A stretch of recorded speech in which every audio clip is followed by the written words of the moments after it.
"You should thank me," Ryan Mitchell said loud enough for the whole courthouse hallway to hear. 12 years and I still let you keep the car." He slid his arm around his fiancée's waist and laughed. Emily Carter didn't answer. She just stood there holding a small handbag, while the man who once cried in her kitchen told strangers she'd never worked a day in her life. If you're watching this, subscribe to the channel and stay with Emily until the very end, because what happens in that courtroom will stay with you. And comment the city you're watching from. I want to see how far this story travels. Emily Carter had been awake since 4 in the morning, and not because she was nervous. She'd been awake because at 4 in the morning, the house was quiet enough to hear herself think, and she'd needed to think about exactly one thing: how long she could stay silent. The answer she'd decided was as long as it took. Now it was 9:40 in the morning, and Ryan was 15 feet away from her, and he was performing. That was the word for it, performing. He had a suit that cost more than her first car, and a watch he kept adjusting so people would notice it. And beside him stood Chloe Bennett, 26 years old, with a diamond on her finger, the size of a molar. Chloe had her chin up. Chloe had practiced this. "Em," Ryan called out. He'd always called her Em when he wanted something. "Em, come on, don't be like this." Emily turned her head. "Like what, Ryan?" "Like a statue." He grinned at the 2 men standing near him, associates from his lawyer's office, and they laughed on cue. 12 years and she still can't take a joke. "That's not a joke," Emily said. "A joke is funny." Chloe made a small sound, a little scoff, the kind that's meant to be heard. "Wow." "Chloe," Ryan said, mock scolding. "Be nice." "I am being nice." Emily's attorney came down the hallway, then heels striking marble like a metronome. Victoria Hayes was 51 years old, built like a woman who had spent 20 years being underestimated and had gotten very good at it. She took one look at the scene and put a hand on Emily's arm. "Don't," Victoria said quietly. "I'm not. You're breathing in a way I don't like." Emily almost smiled. "I'm fine." "You're not fine. You're calm. Those are different, and calm is more dangerous." Victoria glanced down the hall. "Is that him?" "That's him. He's shorter than I expected." "He's wearing lifts," Emily said. Victoria's eyebrows went up 1/2 inch. "You're going to be okay today." They walked toward the courtroom doors, and Ryan stepped into their path. Not aggressively, casually. He was very good at making cruelty look casual. That was the thing about Ryan Mitchell that nobody understood unless they'd lived with him. He never yelled. He never hit. He just arranged the world so that you were always the one apologizing. "Emily," he said, "look, before we go in there and let the lawyers do their thing, can we be adults?" "Sure. I don't want to hurt you." "You already did." He sighed like she was being difficult. "See, this is what I mean. I'm trying to be decent and you're trying to make a scene. I've said 9 words to you. It's how you say them." Victoria stepped in. "Mr. Mitchell, if you'd like to communicate with my client, you can do it through me. That's what I'm for." Ryan looked at Victoria the way men like Ryan look at women who interrupt them. Amused, patient, already dismissing her. "And you are Victoria Hayes." "Never heard of you." "That's fine," Victoria said. "You will."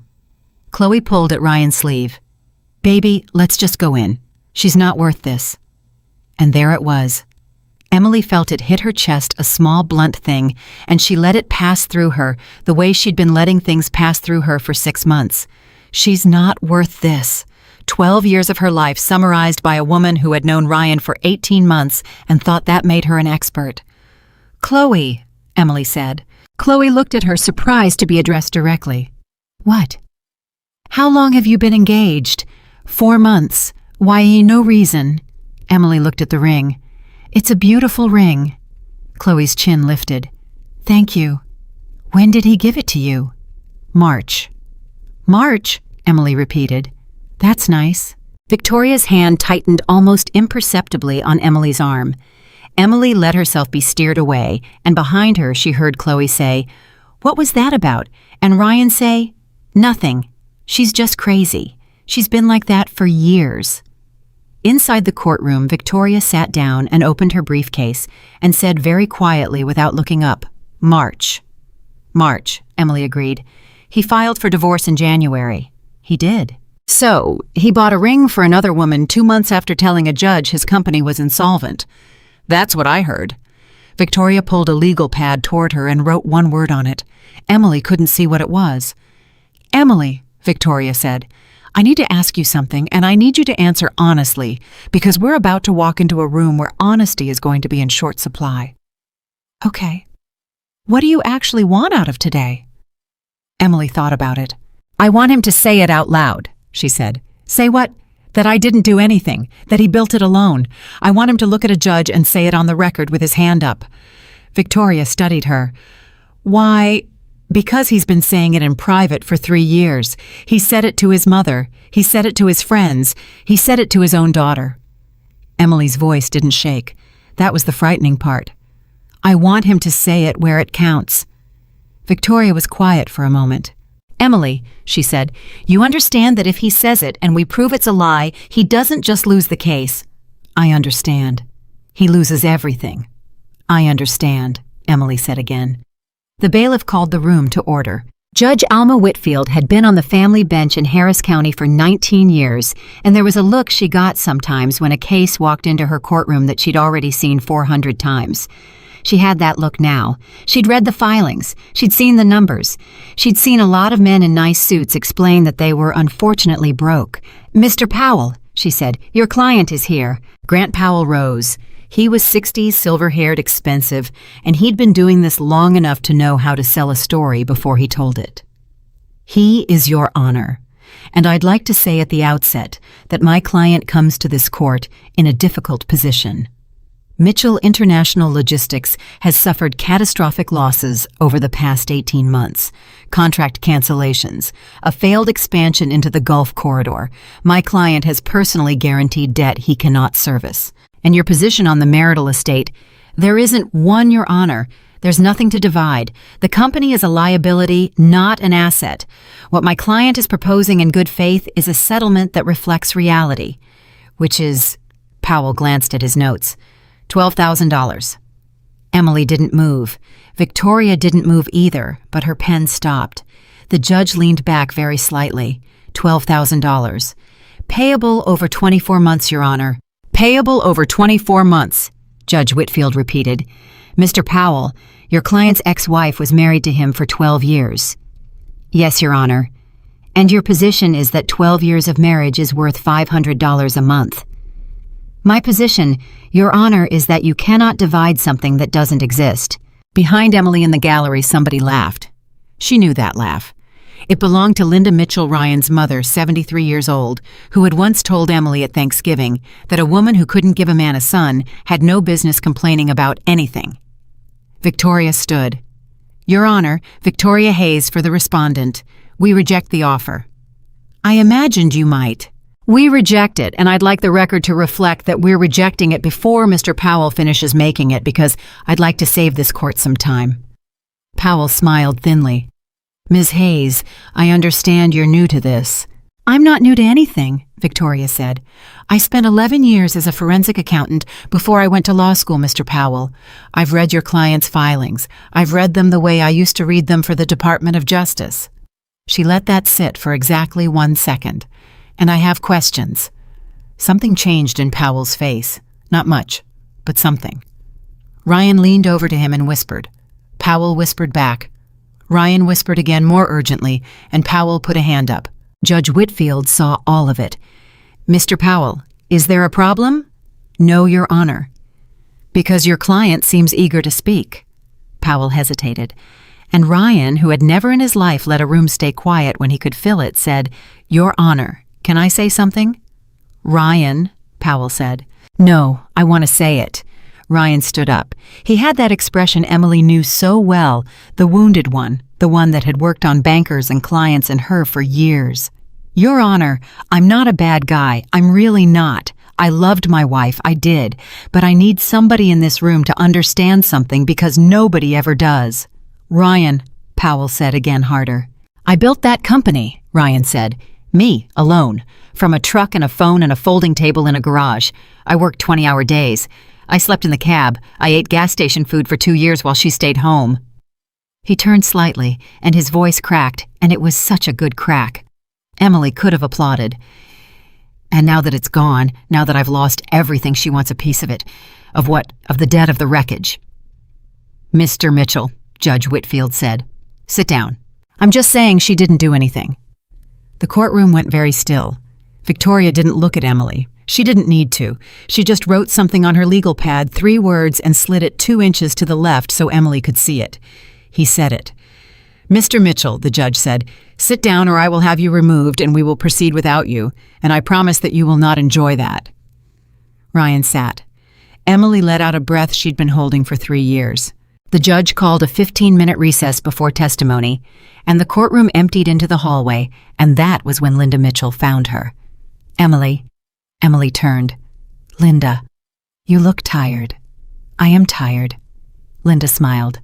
She had a way of smiling that made you check your own face for something wrong. I want you to know I don't blame you. I don't. You did your best. Some women just aren't built for that kind of life. What kind of life is that? His kind. Linda smoothed her jacket. Ryan needs a woman who can keep up. It's not an insult, honey. It's biology. Linda, Emily said, do you remember the winter of 2015? Linda blinked. What? December. Ryan couldn't make payroll. 9 drivers. He had $41,000 in outstanding invoices, and none of them were going to pay before January. I don't remember every little thing. You do, because I called you. I called you at 11 o'clock at night and asked if you could lend us anything at all, and you said, and I'm quoting you, I'm not throwing good money after a bad idea. Linda's jaw tightened. That was a long time ago. You called his company a bad idea in December of 2015. Emily's voice stayed even. Do you know what I did the next morning? I'm sure you're going to tell me. I sold my mother's house. Linda said nothing. My mother died in 2013. She left me the house in Baytown. It wasn't much. It was a 2-bedroom with a bad roof and a lemon tree in the back that my father planted the year I was born. Emily's hands were perfectly still. I sold it for $92,000, and I put every cent of it into Mitchell International Logistics, and I never told a single person because Ryan asked me not to. He said it would look bad. He said investors would think he couldn't stand on his own. Linda's mouth opened and closed. So when you tell me I'm not built for his kind of life, Emily said, I want you to know exactly what you're saying to me, because I'd like you to understand it. I really would. For 1 second, 1 single second, something moved behind Linda Mitchell's eyes. Then it closed. He would have made it anyway, she said. Emily nodded slowly. Yes, she said. That's what he thinks too. She walked away. Chloe was waiting near the restroom, arms folded, and she pushed off the wall the moment Emily came around the corner. Hey! Emily stopped. Hi, Chloe. I want to talk to you. Okay. Chloe seemed thrown by that. She'd clearly rehearsed something, and Emily's agreeableness had knocked it off the rails. She recovered. I know what you're doing, Chloe said. What am I doing? You're trying to make him feel guilty. In there. With the face. The face. The sad little face. The martyr thing. Chloe's voice went up a notch. He told me about it. He said you do it. He said you did it for years, that any time he had a good day, you'd find a way to make it about how hard your day was. Emily considered this. That's a good line, she said. Did he come up with it? Or did you excuse me? It's not an insult. It's a genuinely effective line. It reframes anything I say as manipulation before I say it. It's very smart. Ryan's very smart. Emily looked at her. How much do you know about the company? Chloe stiffened. What? The company. Mitchell International. How much do you know about it? I know enough. Do you know what's in your name? Chloe's face did something complicated. It happened fast, and Emily saw all of it confusion, then a flare of recognition, then a hard shudder coming down. Nothing's in my name, Chloe said. Okay. Nothing is. I believe you. You're doing it right now, Chloe said, and her voice was thinner than it had been. The thing. The seed planting thing. He warned me you'd do this. He warned you, Emily said. That's interesting phrasing. Stop it, Chloe. Emily's voice softened, and she was surprised to find that the softness was real. "Can I tell you one thing? Just one. And then I'll leave you alone, and you can hate me for the rest of your life, and that's fine."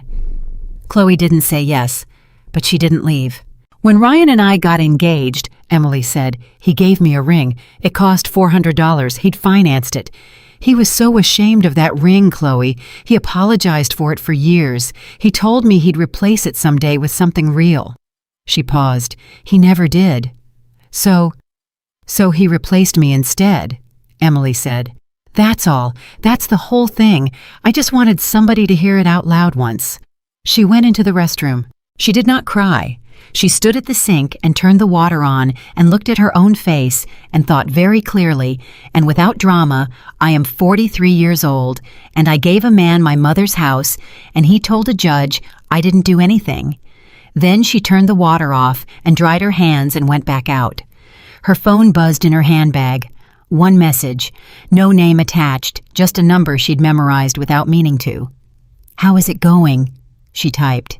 He said it, in open court, unprompted. 3 dots appeared, disappeared, appeared again. "Do you want me there?" Emily looked down the hallway. Ryan was laughing about something with Powell. Chloe stood apart from them now, looking at her phone, not scrolling, just looking at it. "Not yet," Emily typed. The reply came in 4 seconds. "Then I'll wait." "Emily, you don't have to do this the hard way." She typed, "Yes, I do." A pause. "Then I know. That's why I'm here." Emily put the phone away. When they went back in, Powell called Ryan Mitchell to the stand, and Ryan walked up there like a man walking to receive an award. "Mr. Mitchell," Powell said, "how long did you own Mitchell International Logistics?" 14 years. "And in that time, what was your ex-wife's role in the business?" Ryan looked at Emily. He held it a beat too long, making sure the room saw him do it, making sure they understood he was being generous. "She was supportive," he said. "Supportive how?" She'd ask how my day went." Somebody in the gallery laughed. Judge Whitfield's gavel came down once hard and the laugh stopped. "Did she have a title? No. Was she on the payroll? No. Did she have signature authority on any company account? No." Victoria's pen moved. "Mr. Mitchell," Powell continued, "did your ex-wife ever contribute capital to the business?" "No." The word landed in the room and sat there. Emily felt Victoria go very, very still beside her. It was the stillness of a woman watching a man step directly into a hole she had personally measured. "Never," Powell said. "Never," Ryan said. "Not a dollar." Victoria wrote one word on her pad. 92. "Nothing further, Your Honor," Powell said. Judge Whitfield looked at Victoria. "Cross." Victoria stood up slowly. She didn't move toward the witness. She stayed exactly where she was behind the table, one hand resting lightly on a manila folder she had not yet opened. "Mr. Mitchell, good morning." "Morning," Ryan said pleasantly. "You've testified that your ex-wife never contributed capital to your business." "That's right. Never a dollar. Never a dollar." "Would you like to think about that?" Ryan smiled. "I don't need to think about it. I was there." "So was she," Victoria said.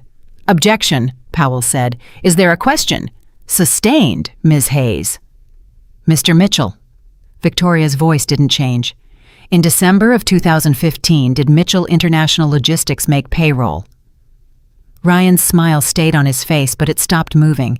It just sat there, disconnected from everything behind it. "I'd have to check. You'd have to check. It was 10 years ago."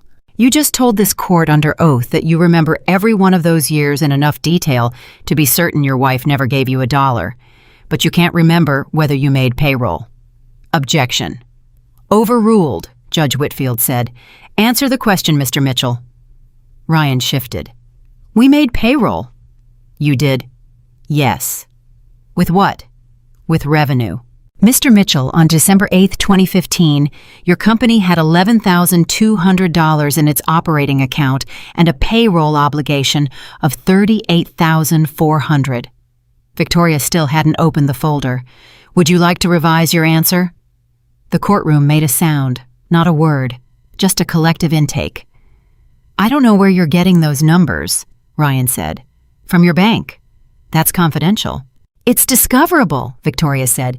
You produced it. Your counsel produced it. It's in the record as Exhibit 14. She finally looked down at the folder and then back up. Mr. Mitchell, on December 22, 2015, a deposit was made into that account in the amount of $92,000. Where did that money come from? Ryan's throat moved. A friend. Victoria let that hang. A friend, she repeated.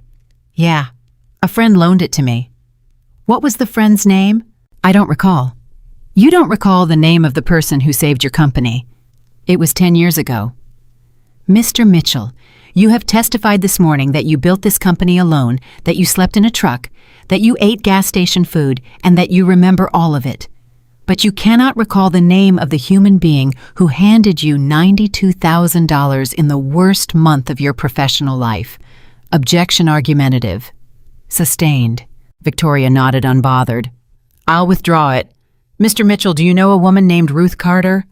The name went into Ryan like a needle. Emily saw his shoulders come up an inch. That's her mother, he said. Emily's mother. Yes. Ruth Carter died in November of 2013. Did she own property? I don't know. You don't know whether your mother-in-law owned a house? I didn't handle that. Who did? Silence. Mr. Mitchell. Emily did. Emily did, Victoria said. Your Honor, I'd ask the court to note that the witness has now recalled a detail he claimed 30 seconds ago not to know. Noted. Powell was writing furiously. Mr. Mitchell, on December 19, 2015, a property located at 4411 Bayou Elm Street in Baytown, Texas, was sold for $92,000. The seller of record was Emily Carter Mitchell, executor of the estate of Ruth Carter. Victoria opened the folder now finally, and it made a small dry sound that somehow filled the entire room. 3 days later, $92,000 was deposited into your operating account. Would you like to tell this court that's a coincidence? Ryan said nothing. Mr. Mitchell? Money is fungible, Ryan said.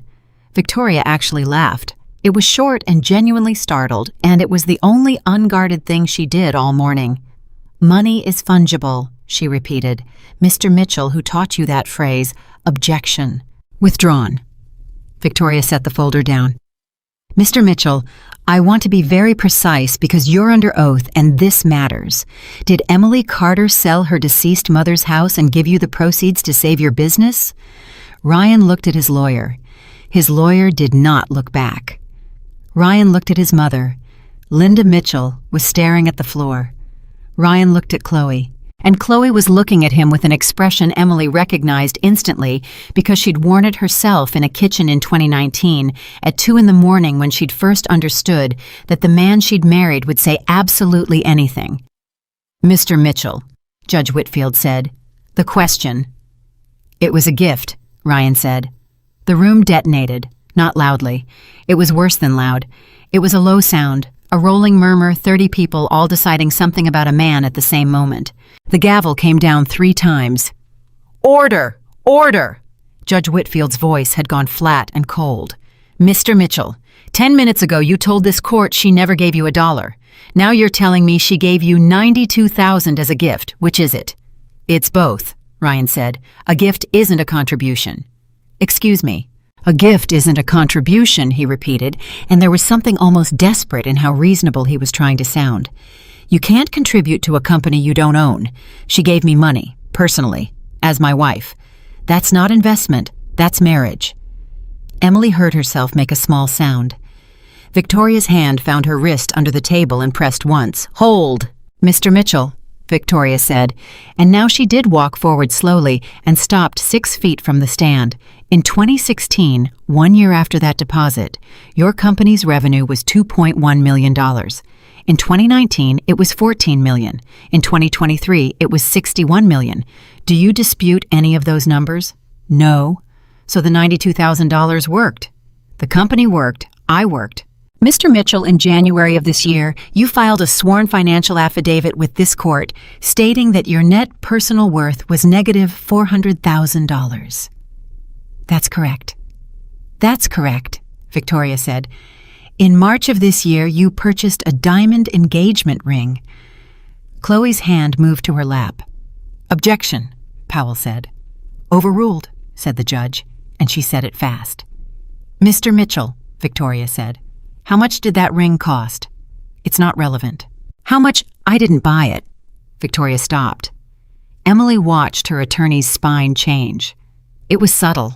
It was the difference between a woman doing her job and a woman who has just heard something she did not expect and understands instantly that it is bigger than everything she prepared. You didn't buy it, Victoria said. No. Then who did? Ryan's eyes moved to the gallery, to Chloe. And Chloe Bennett, 26 years old, who had walked into that courthouse with her chin up and a rehearsed scoff and a diamond the size of a molar went white.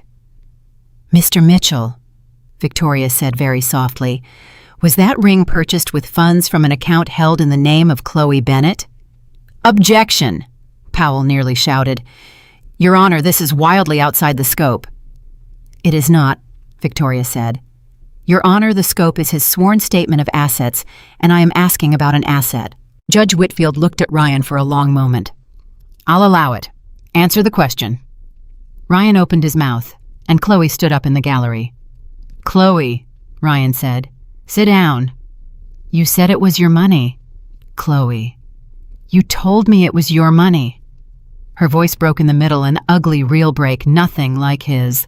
You said the account was for taxes. You said it was for taxes, Ryan. You said I just had to sign. You said it was because of the divorce. You said it was temporary. Ma'am, the judge said. Ma'am, sit down. How much is in it? Chloe said. She wasn't asking the judge. She was asking Ryan, and she was asking it in front of 30 people, and a court reporter and a woman she'd called worthless an hour earlier. How much is in the account with my name on it? Chloe shut up. The words came out of him fast and hard and completely, without the voice he'd been using all morning. The wounded one, the reasonable one, and the whole courtroom heard the difference. It was like watching a mask slip and reveal underneath not a monster, but just a man. A small, frightened, grasping man. Emily didn't feel triumph. She felt something much stranger. She felt tired. She felt like a woman looking at a house she'd spent 12 years building and finally seeing the crack that had been in the foundation from the first day. Bailiff, Judge Whitfield said, escort Ms. Bennett to the hallway. I'm going, Chloe said. I'm going. She went. She didn't look at Ryan. She looked at Emily one full second, and Emily could not have said what was in it. Fury, shame, recognition. All three. The doors closed behind her. Mr. Powell, the judge said, I'm going to give you until Thursday. Your Honor, Thursday 9 a.m. And Mr. Powell, when you come back, you are going to bring me a complete, verified, itemized accounting of every account entity trust and transfer associated with your client, his company, and anyone standing within 10 feet of him. She set the gavel down without using it. Because I have been doing this for 19 years, and I want you to understand something. I don't get angry. I get thorough. Yes, Your Honor. We're adjourned. Ryan came off the stand fast. He crossed to the table where Emily and Victoria were packing up, and he leaned in, and his voice was low, and it was the first honest thing he'd said all day. You think this is a win? Ryan, Victoria said, step back. You think this is a win? He said again to Emily, only to Emily close enough that she could smell his cologne, the same cologne, 12 years of the same cologne. You have no idea what you just started. You have no idea what's underneath this. There are people involved in this that you can't even imagine, Emily, and when they find out you kicked this over, they're not going to come after me. Emily looked at him. Say it, she said. What? You were about to threaten me. Say it. There's a court reporter 20 feet away and she hasn't stopped typing. Emily didn't blink. Say it out loud, Ryan, just once. Say one true thing out loud where it counts. He stared at her. And then, because he was who he was, he stepped back and put his hands up and smiled and said loudly enough for the room, I just want you to be okay, Em. That's all I've ever wanted. He walked out. Victoria let out a breath. Emily. I know. Emily, he wasn't bluffing. About the people. I've seen this shape before. When a man moves this much money this fast, he doesn't do it alone. Somebody helped him. Somebody sophisticated. I know. You don't seem worried. I'm not, Emily said. Victoria stopped packing.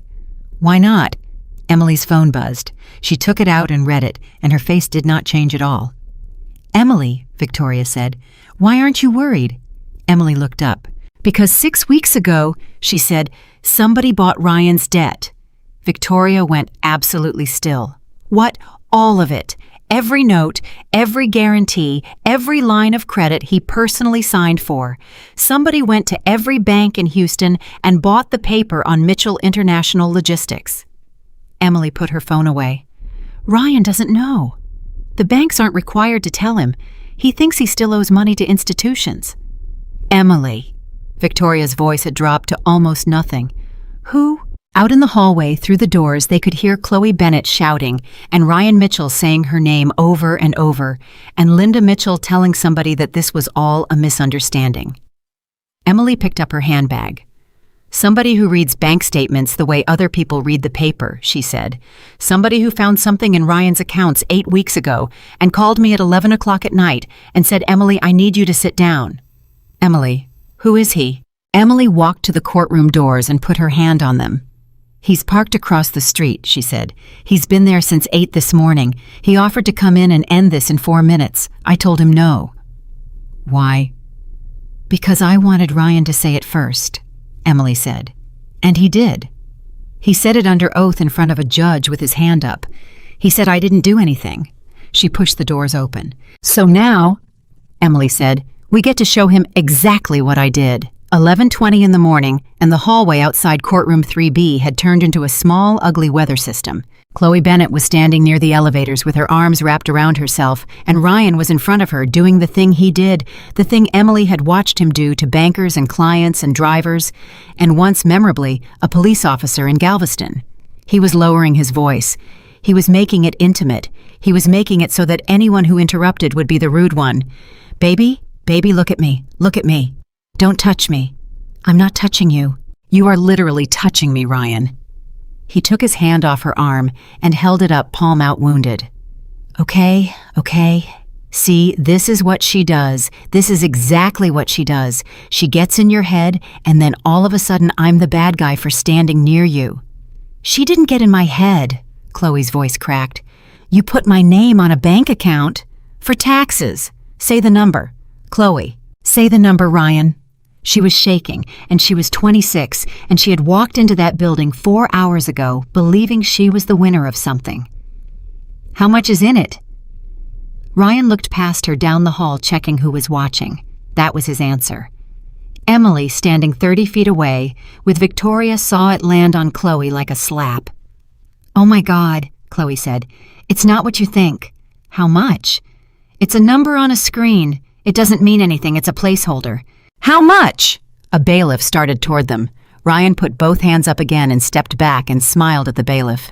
Easy, apologetic. "We're fine family stuff, you know how it is." And the bailiff slowed because Ryan Mitchell had spent 46 years being exactly the kind of man that bailiffs slowed down for. Victoria watched it and said very quietly, "He's good." "He's the best I've ever seen," Emily said. "That's not a compliment." "I know." At 11:40, Grant Powell came out of the courtroom with his briefcase and his phone pressed to his ear, and he walked right past his own client without stopping. Ryan called his name. Powell didn't turn around. Emily saw Ryan's face do something then that she hadn't seen in 12 years. It flickered. "Victoria," she said. "His lawyer just walked past him." "I saw." "What does that mean?" "It means Grant Powell is a very expensive man who just realized he might have filed a fraudulent affidavit with a Texas court on behalf of a client who lied to him." Victoria was already moving toward the stairs. "It means he's calling his malpractice carrier. And it means we have until Thursday to find out what Ryan told him, because whatever it was, Powell believed it enough to say it out loud in front of a judge, and Powell doesn't get things wrong." They made it 4 steps. "Emily," Chloe. Victoria turned first, already shaking her head. "Miss Bennett, you cannot talk to my client." "I'm not talking to your client. I'm talking to her." "Those are the same thing." "Victoria," Emily said. "Emily, no." 2 minutes. "Emily, If she says one word to you about that account, and it comes out later that we had an unrepresented conversation with an interested party, Powell will, then you stand right here, Emily said, and you listen to every word and you write all of it down. Victoria looked at her for a long second. Then she pulled out her legal pad. 2 minutes, she said. And Ms. Bennett, I want you to understand that I am not your lawyer. I am not your friend, and everything you say to her I will use. Chloe laughed. It was a terrible little sound. Yeah, she said. Everybody keeps telling me what they're not, I'm 44. I need to ask you something, Chloe said. Okay. In March, when he gave me the ring. She had to stop and start again. He got down on one knee at a restaurant. There were people there. He'd told them ahead of time they had the champagne ready. There was a whole thing. And I said yes, and everybody clapped, and I thought, you thought it was the best night of your life. Yeah. It was, Emily said. Chloe's eyes came up. I'm not being cruel, Emily said. It was. That's the part nobody tells you. It was real. He wasn't faking that part. He loves the clapping. He loves the moment where everybody looks at him and he's the good guy. She paused. He just doesn't love the Tuesday after. Chloe put a hand over her mouth. Was it my money? She said. Emily didn't answer. Was the ring bought with money from the account with my name on it? I don't know, Emily said. I really don't. Victoria might by Thursday. So I bought my own engagement ring. Chloe, I bought my own engagement ring, Chloe said, and now she was laughing, and it was worse than crying. With money that isn't mine from an account I didn't know existed, and I put it on my finger, and I showed it to you in the hallway this morning. I held it up. I made sure you saw it. Yes, Emily said. You did? Why aren't you enjoying this? Emily thought about it honestly. Because I was you, she said. In 2011, there was a woman before me. Her name was Danielle. He told me she was crazy. He told me she was bitter and she made things up and she'd say anything to hurt him. And I believed him, Chloe, completely for 12 years. Her voice stayed level. And 2 years ago, Danielle sent me a message on Facebook that said 4 words, and I deleted it and blocked her and told Ryan about it. And he said, see what I told you. What did it say? It said, check the second account. Chloe's face went slack. Victoria's pen stopped moving. You didn't check? Chloe said. No. Why not? Because I loved him, Emily said, and because if she was right, then 12 years of my life were a crime scene, and I wasn't ready to know that yet. 11:51. Down the hall, an elevator opened, and Linda Mitchell came out of it with Ryan right behind her, and Linda's voice carried the way it always carried. Absolutely will not, Ryan. I told you in January this would happen. I told you. Mom, don't mom me. Grant Powell will not return my call. Do you understand what that means? Grant Powell does not stop returning calls. Mom, keep your voice down. Where is the money, Ryan? The hallway went quiet. Emily watched her ex-husband's mother, 73 years old, in a jacket she'd bought with his money, standing in a public courthouse and asking the only question that mattered. There isn't any money, Ryan said. Ryan, there isn't any... I signed something. Victoria's head came up so fast it was almost violent. Mom, Ryan said. Not here. I signed something in November, Linda said, and her voice had gone thin and old. You brought it to my house. You said it was for the estate. You said it was so the house wouldn't go through probate when you said it was for me. Mom, I swear to God. What did I sign, Ryan? Victoria was already writing. She wrote fast and small, and she didn't look up. Emily, she said under her breath, do not move. Do not say anything. Let her keep going. But Ryan had already grabbed his mother's elbow and was steering her toward the stairwell, saying something low and fast, and the door shut behind them, and the hallway exhaled. Chloe was staring at the stairwell door. He did it to his mom too, she said. Yes. His actual mother. Yes. Chloe turned to Emily, and there was something new in her face now, something Emily hadn't expected and didn't have a name for. I'm not going to be nice to you, Chloe said. I don't need you to be. I called you worthless. I know. I'm not apologizing. Okay. Chloe wiped her face with the back of her hand hard like she was mad at it. But I'm going to my bank, she said, and I'm going to ask them for everything, and whatever they give me, I'm going to put it on a table in front of that lawyer of yours. Not for you. I want that clear. Not one thing I do is for you." "Understood. I just don't want to be the story," Chloe said. "You know I don't want to be the girl in the story, the one people watch and go, well, she deserved it." Her chin came up, and for 1 second, she looked exactly like she had that morning. "I'm not that girl. Chloe." "What?" "You're 26, Emily said, "and he's 46, and he found you at a company function, didn't he? And he told you nobody had ever really seen him before." Chloe's mouth opened. "He said the same thing to me at 29, Emily said. "Word for word. Nobody's ever really seen me before, Em. Nobody's ever really looked." Chloe stood there for a second. Then she walked away without another word, and her heels sounded exactly like Victoria's had that morning, and Emily thought, God help her. She's going to be somebody someday. 12:15. In the parking garage, Victoria set her briefcase on the hood of her car and did not open it. "Emily, I know what you're going to say." "I don't think you do." Victoria's voice had changed. It had lost the courtroom in it. "You told me somebody bought Ryan's debt, all of it, 6 weeks ago." "Yes." "Emily, do you understand what that is? That's not a favor. That's not a nice gesture from a boyfriend. Buying a man's personal guarantees is—" She stopped, started over. "The bank holds the paper. The bank is a bank. Banks are slow and stupid, and they want their money and nothing else. But if a private party holds that paper, they don't want money. They want something else. And whatever they want, they can call the note whenever they feel like it. And Ryan Mitchell's entire life becomes due in full in one phone call." "Yes, you knew that." "Yes, Emily." Victoria's hands were flat on the hood. "Who bought it?" Emily's phone buzzed. "Emily." "His name is Alexander Sterling," Emily said. Victoria didn't move for 3 full seconds. "No," she said. "Yes." "Sterling Capital." "Yes." Emily, Sterling Capital doesn't buy $60 million logistics companies. Sterling Capital buys ports. Sterling Capital buys the thing that owns the port." Victoria's voice had gone strange. "Why in God's name is Alexander Sterling reading Ryan Mitchell's bank statements?"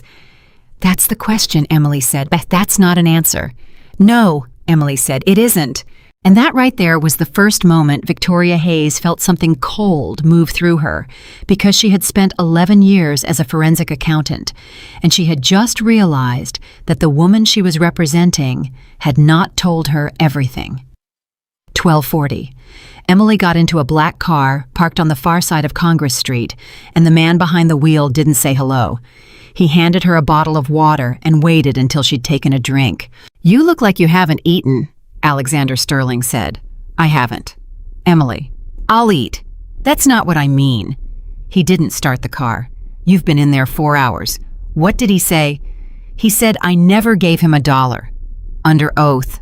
Under oath." Alexander was quiet for a moment. He was 54 years old, and he had a face that gave away almost nothing, which Emily had found unbearable for the first month and restful ever since. And then Victoria walked him into December of 2015, and he said the $92,000 was a gift. He said gift. He said gift. Alexander closed his eyes briefly. "Okay." "Why okay?" "Because gift is a tax event," he said. "Gift means a return should exist. Gift means either he filed a Form 709 in 2015, which he didn't, or he just told a state court judge he committed a federal reporting violation, which he did." He opened his eyes. He didn't say loan. If he'd said loan, he'd have a fight. He said gift because it sounded smaller. He always picks the word that sounds smaller. "Yes," Alexander said. "That's going to be the whole case in the end." Emily looked at her hands. "Alexander." "Victoria asked me why you bought his debt." The pause was very slight, but it was there. "What did you tell her?" "I told her that was the question."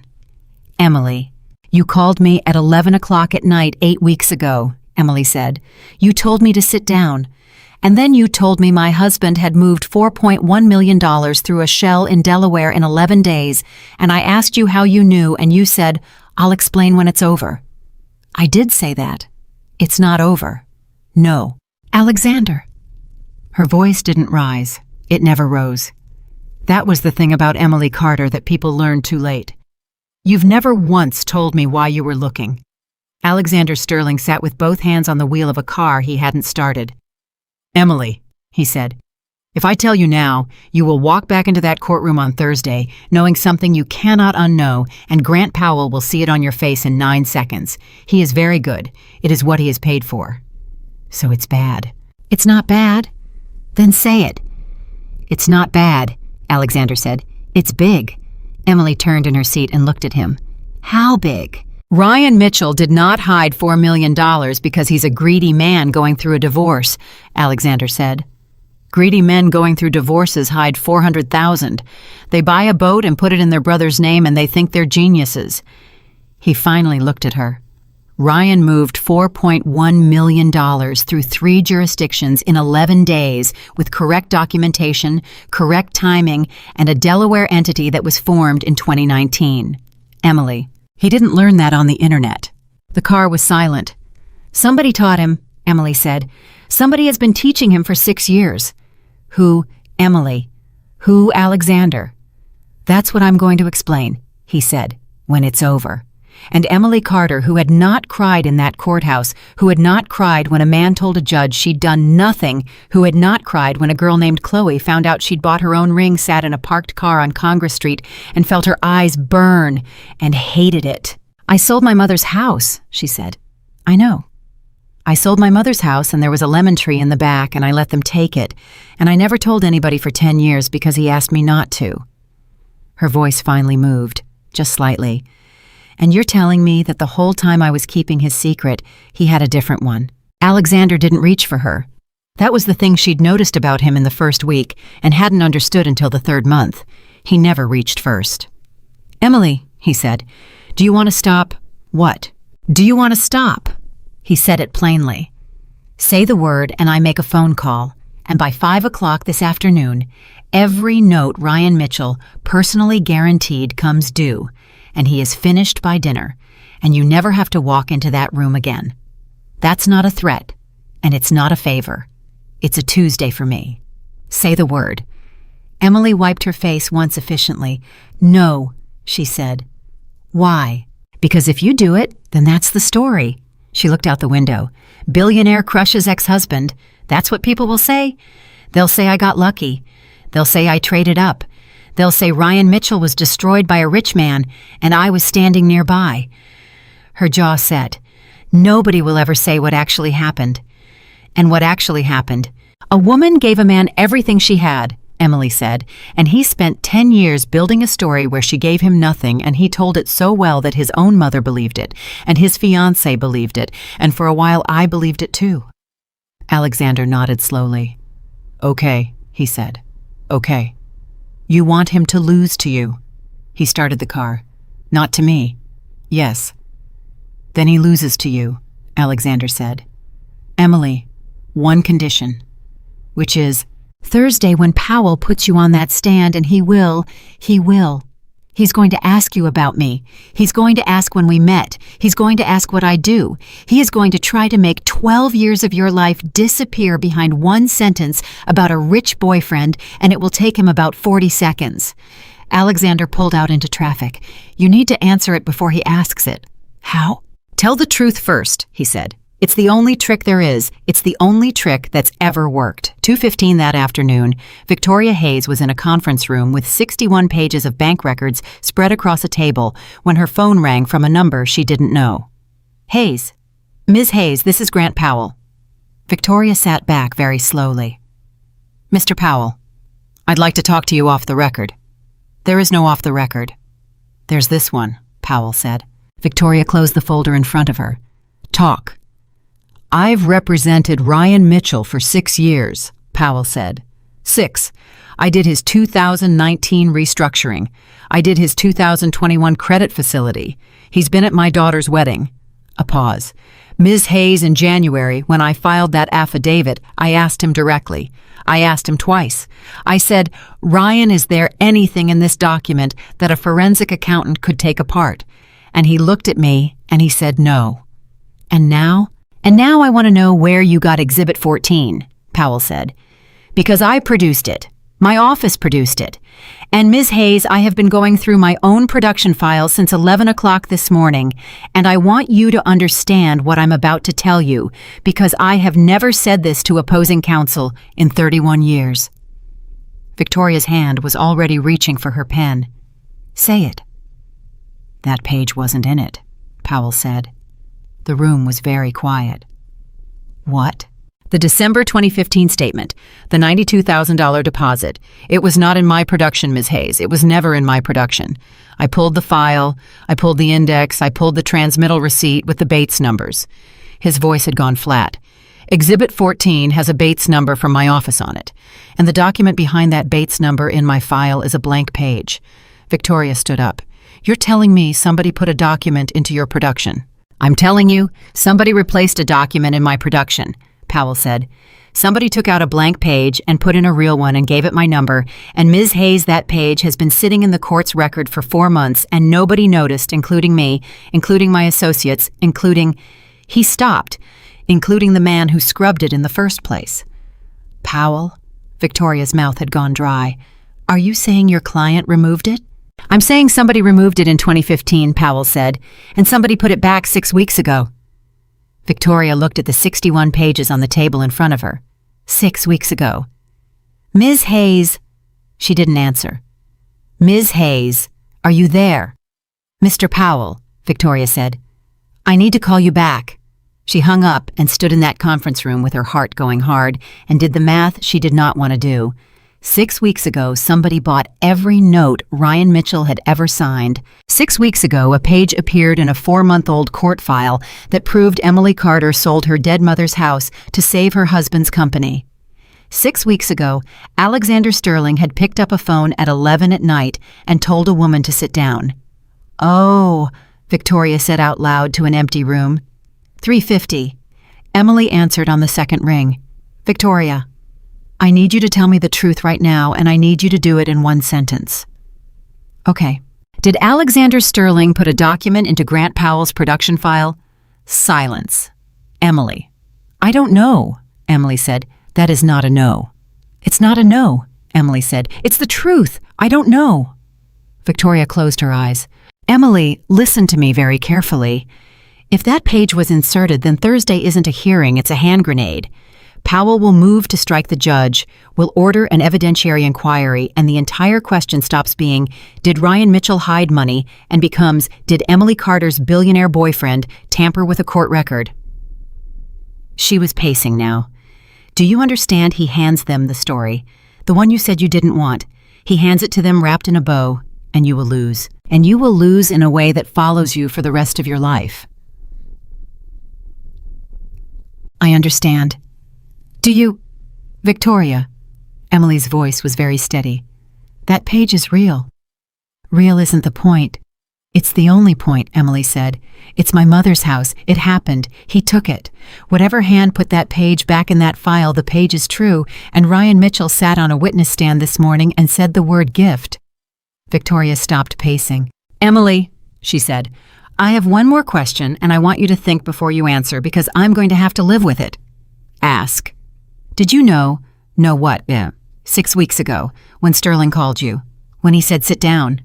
Victoria's voice had dropped almost to nothing. Did you know what he was going to do, and did you say yes? The line was silent for a long, long moment. Victoria, Emily said, ask me on Thursday. Emily, ask me on Thursday, Emily said, in front of the judge under oath, and I will tell you the whole truth, and you can decide then whether you want to keep representing me. The call ended. Victoria Hayes stood in a conference room at 3:54 in the afternoon on a Tuesday and understood finally and completely that she had never once been the smartest person in this case. 6:20 that evening, Ryan Mitchell sat in his car in the parking lot of a bank that had closed 2 hours earlier and called a number that had never once been saved in his phone. It rang 4 times. You shouldn't be calling me, a voice said. They have December 2015. Nothing. Did you hear me? They have the statement, the deposit. It was in the production, it was in Powell's own file, and it has his Bates number on it, and he says he didn't put it there. The voice was calm. It had always been calm. That was what had drawn Ryan to it in the first place 6 years ago at a conference in Dallas when a man had sat down next to him and said, "You're doing this the hard way." "Ryan," the voice said. "Who was her lawyer?" "Some woman. Hayes. Victoria Hayes." Ryan's stomach dropped. "You know her?" "She put a client of mine in Beaumont for 9 years," the voice said. "In 2009. She wasn't a lawyer then. She was a forensic accountant working for the government, and she found a $15,000 discrepancy in a bond ledger, and she pulled on it for 2 years. A pause. "Ryan, who is the boyfriend?" "What?" "You told me in April that your wife had a boyfriend. You laughed about it. You said he was old." I don't know, he's some—" "Find out," the voice said. "Why?" "Because a page that was destroyed in 2015 did not walk back into a court file by itself," the voice said, "and neither you nor I put it there, which means somebody else has been inside those accounts. And Ryan, I want you to hear me very clearly right now. If someone has been inside those accounts since 2019, they are not looking at your divorce." Ryan couldn't get air. "Then what are they looking at?" "Me," the voice said, and hung up. 7:40. Emily's phone lit up on the kitchen counter with a number she hadn't seen in 2 years. She looked at it for 11 rings, then she picked it up. "Hello, Emily." A woman's voice, thin, cautious, older than she remembered. "Emily, it's Danielle." Emily's hand went to the counter. "Danielle, please don't hang up." "I'm not going to hang up." A long, shaky breath on the other end. "I saw the docket," Danielle said. "I've had an alert on his name for 6 years. Emily, I need to tell you something before Thursday, and then I'm never going to call you again. I promise.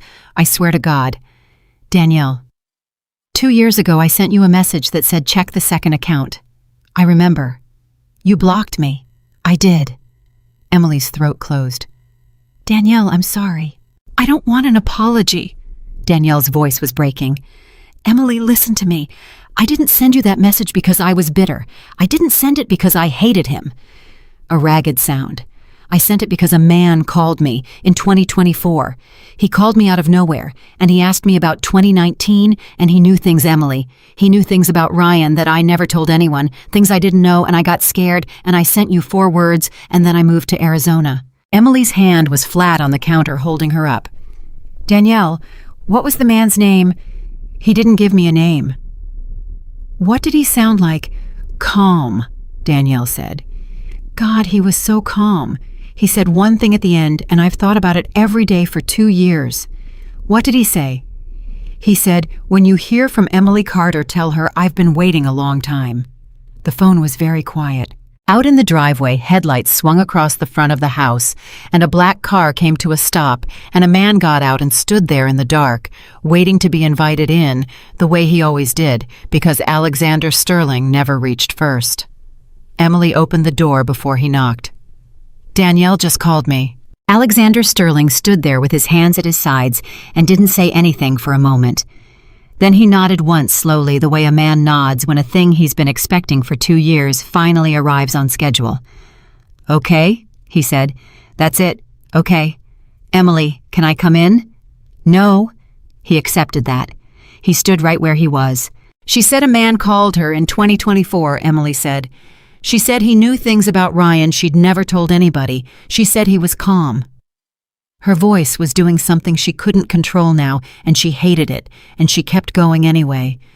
And she said that at the end of the call, he told her that when she heard from Emily Carter, she should tell her he'd been waiting a long time. Alexander looked at her. "Was it you?"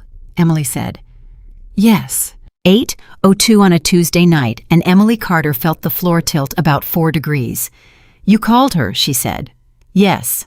In 2024. March of 2024. "We met in November of 2024, Emily said. "At a fundraiser. You were standing by the bar and you asked me if I actually cared about the whooping cranes, and I laughed because nobody had made me laugh in about 4 years, and you said—" She stopped. Her hand was on the doorframe. "You said I'm Alexander. I don't know anybody here either." "I know what I said." "You knew who I was." "Yes." "You knew who I was before you walked in that room." "Emily, say it. Say the sentence." I knew who you were before I walked into that room, Alexander said. I knew what your husband's company was worth. I knew about your mother's house. I knew that in December of 2015, a woman sold a 2-bedroom in Baytown for $92,000 and didn't tell anyone, and I knew it 8 months before I ever saw your face. Emily didn't move. Get out, she said. Emily, get out of my driveway. If you want me to go, I'll go, he said. But I want you to hear one thing first, and then you can decide, and whatever you decide, I'll live with. You lied to me for 20 months. I never lied to you once, Alexander said. I withheld. That's worse. Lying you can catch. He didn't move any closer. Emily asked me the real question. What's the real question? You already know it. You've known it since the car this afternoon. Emily's throat was closing. She made herself say it. Why were you looking at my husband? I wasn't, Alexander said. I've never once looked at your husband. I've never cared about your husband. Your husband is a mid-market logistics operator with a nice suit and a bad character, and there are 9,000 of him in this state. Then what? I was looking at the man standing behind him, Alexander said. 811. Emily led him into her kitchen and did not offer him anything, and he stood on the other side of the counter with his hands flat on it and told her. His name is Marcus Vance, Alexander said. I've never heard that name in my life. No, you wouldn't have. That's the entire point of him. He said it without heat. Marcus Vance has never been an officer of a company. He's never been a director. He's never signed a document. He has no LinkedIn, no photograph in circulation, and no criminal record. And Emily, I have been trying to put a name on paper next to that man for 11 years. Why? Alexander was quiet. Alexander, why? Because in 2015 he did to my brother what he's been doing to Ryan, Alexander said. The refrigerator hummed. Somewhere down the street a car door shut. Your brother, Emily said. Daniel. He was 41. He ran a freight brokerage out of Beaumont. 60 employees, decent business, nothing special. Alexander's voice stayed absolutely level, and that was how Emily knew what it was costing. In 2014, a man sat down next to him at a conference and told him he was doing it the hard way. And for 18 months, Daniel did it the easy way. And then, in 2016, the easy way collapsed, and Marcus Vance had never signed anything. So there was nobody standing next to my brother when the government came, and Emily, he had a wife and a 9-year-old, and he sat in his garage in Beaumont, and he stopped. Alexander. He didn't leave a note, Alexander said. People always think there's a note. There's almost never a note. Emily put both hands over her mouth. I bought a bank in 2018, Alexander said quieter. Not for this, for other reasons. But a bank sees things, Emily. A bank sees patterns. And in 2019, I saw a pattern I recognized, a very specific one, a shape I'd been carrying around in my head for 4 years. 3 jurisdictions, 11 days, correct documentation. He looked up. It was Mitchell International Logistics. 2019, Emily whispered. 2019. You've known about Ryan since 2019. I've known about Vance since 2019, Alexander said. Ryan was the door. And I was, don't, he said. I was the second door. Emily. Say I'm wrong. Alexander Sterling, who had sat across from finance ministers and never blinked, looked at a woman in a kitchen in Houston and couldn't get a word out. That's what I thought, Emily said. 8:39. She had her back to him. She was holding the edge of the sink with both hands. Do you know what the worst part is? She said. Tell me. I keep waiting to be surprised. She laughed and it came out wrong. 12 years with a man who built a story where I gave him nothing. And then 20 months with a man who built a story where he found me by accident. And the whole time, both of them are looking at me and thinking she'll never check. Emily, that is not... You called Danielle before you called me. Yes. You told her to tell me you'd been waiting. Yes. Why? If you were going to lie by omission for 20 months, why leave a thread hanging where I could find it? Alexander was silent for a long moment. Because I wanted you to find it, he said. Emily turned around. What? I've had 400 chances to end Ryan Mitchell, Alexander said. I could have ended him in 2019. I could have ended him the week I met you. I could have ended him this afternoon in a parked car, and I offered to, and you said no." He was gripping the counter now, and it was the first time she'd ever seen his hands do anything. "Emily, I have wanted for 11 years to be a man who takes Marcus Vance apart, but I have never once wanted to be a man who used a widow's grief to do it. I'm not a widow." "No," he said. "You're worse. You're a woman who's still married to the thing that killed my brother, and you didn't know and I did, and I let you keep not knowing, because every time I opened my mouth I thought if I say this out loud, she'll walk out that door and then—" He stopped. "And then what?" Emily said. "And then I'd have to go back to being a man who only thinks about 2016, Alexander said. 9:04. Emily sat down at her own kitchen table because her legs weren't reliable. "Thursday," she said. "Yes. Powell is going to ask me about you. He's going to ask you in the first 90 seconds. And I have to answer it. Yes. With what?" She looked up. "With the truth. The truth is that a billionaire went looking for me 8 months before he met me, because my husband was doing business with the man who killed his brother. Alexander, that's not testimony, that's a movie. Whitfield will throw the whole thing out." "She might. That's your answer. She might." "Emily, I'm not going to tell you it's safe," Alexander said. "I'm going to tell you it's true, and that in 19 years on that bench, Alma Whitfield has heard 11,000 safe lies and about 4 true things." Emily put her face in her hands. Then she said into her palms, "Did you put the page in Powell's file?" Silence. "Alexander." "No," he said. Her head came up. "No, no." "Then who did?" "Emily." Alexander said, "I have been asking myself that question since 11:40 this morning, and I want you to understand that there are 4 people alive who could have done it, and I'm one of them, and I didn't." He said it very slowly. "Which leaves 3. 10:50 that night, Victoria Hayes was still in her office with the lights off in the hallway and 61 pages in front of her when her cell rang. "Hayes? Is this Emily's lawyer?" Victoria sat up. "Who is this?" "Chloe Bennett." Victoria closed her eyes and said a word she did not say in courtrooms. "Ms. Bennett, I told you." "I went to the bank," Chloe said. "They're closed." "My cousin's a teller at the branch on Westheimer, and I sat in her car for 2 hours and cried until she went in and printed it," Chloe said. "So yeah, I went to the bank." Victoria's pen came off the desk. "What did you get?" "There's 4 accounts," Chloe said. 4. 4 with my name on them." Her voice was completely flat now, burned all the way down. "I knew about one. I signed one thing one time in a parking lot on the hood of his car, and he said it was for taxes. And I remember it was raining, and he said, 'Hurry up.'" A breath. "There's 4. How much? Do you want the number, or do you want me to say it slow?" "Say it slow." 6,240,000 and change, Chloe said, "in accounts with my Social Security number on them. I'm a marketing associate. I make $61,000 a year. I have $400 in my actual checking account. I checked that too." Victoria was already standing. "Ms. Bennett, listen to me very carefully. Do not touch that money. Do not move it. Do not close anything. Do not call the bank again." "Why?" "Because at this moment you are either a victim or a co-conspirator," Victoria said. "And the only difference between those 2 things is what you do in the next 36 hours. The line went quiet. "I need a lawyer," Chloe said. "You need a lawyer." "I don't have money for a lawyer. Apparently I have $6 million, and I don't have money for a lawyer."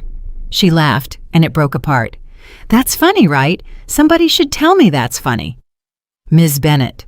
"He's calling me," Chloe said suddenly. "Right now. He's calling me right now. He's been calling since 8. He's called 41 times. Don't answer. He left voicemails." Victoria's hand tightened on the phone. "How many?" 9, Chloe said. "The first one he's crying. The 4th one he's saying he'll fix it. The 7th one he's asking me to remember what he said in Galveston." Her voice dropped. "The 9th one isn't him." Victoria stopped breathing. "What?" "The 9th voicemail is a man I've never heard before," Chloe said. "He talks for 11 seconds. He's really calm." "Chloe, what does he say?" "He says, 'Ms. Bennett, you don't know me, and there's no reason you should. I'd like to help you with your legal fees. Please don't call anyone before we speak." Victoria grabbed her keys. "Chloe, where are you right now?"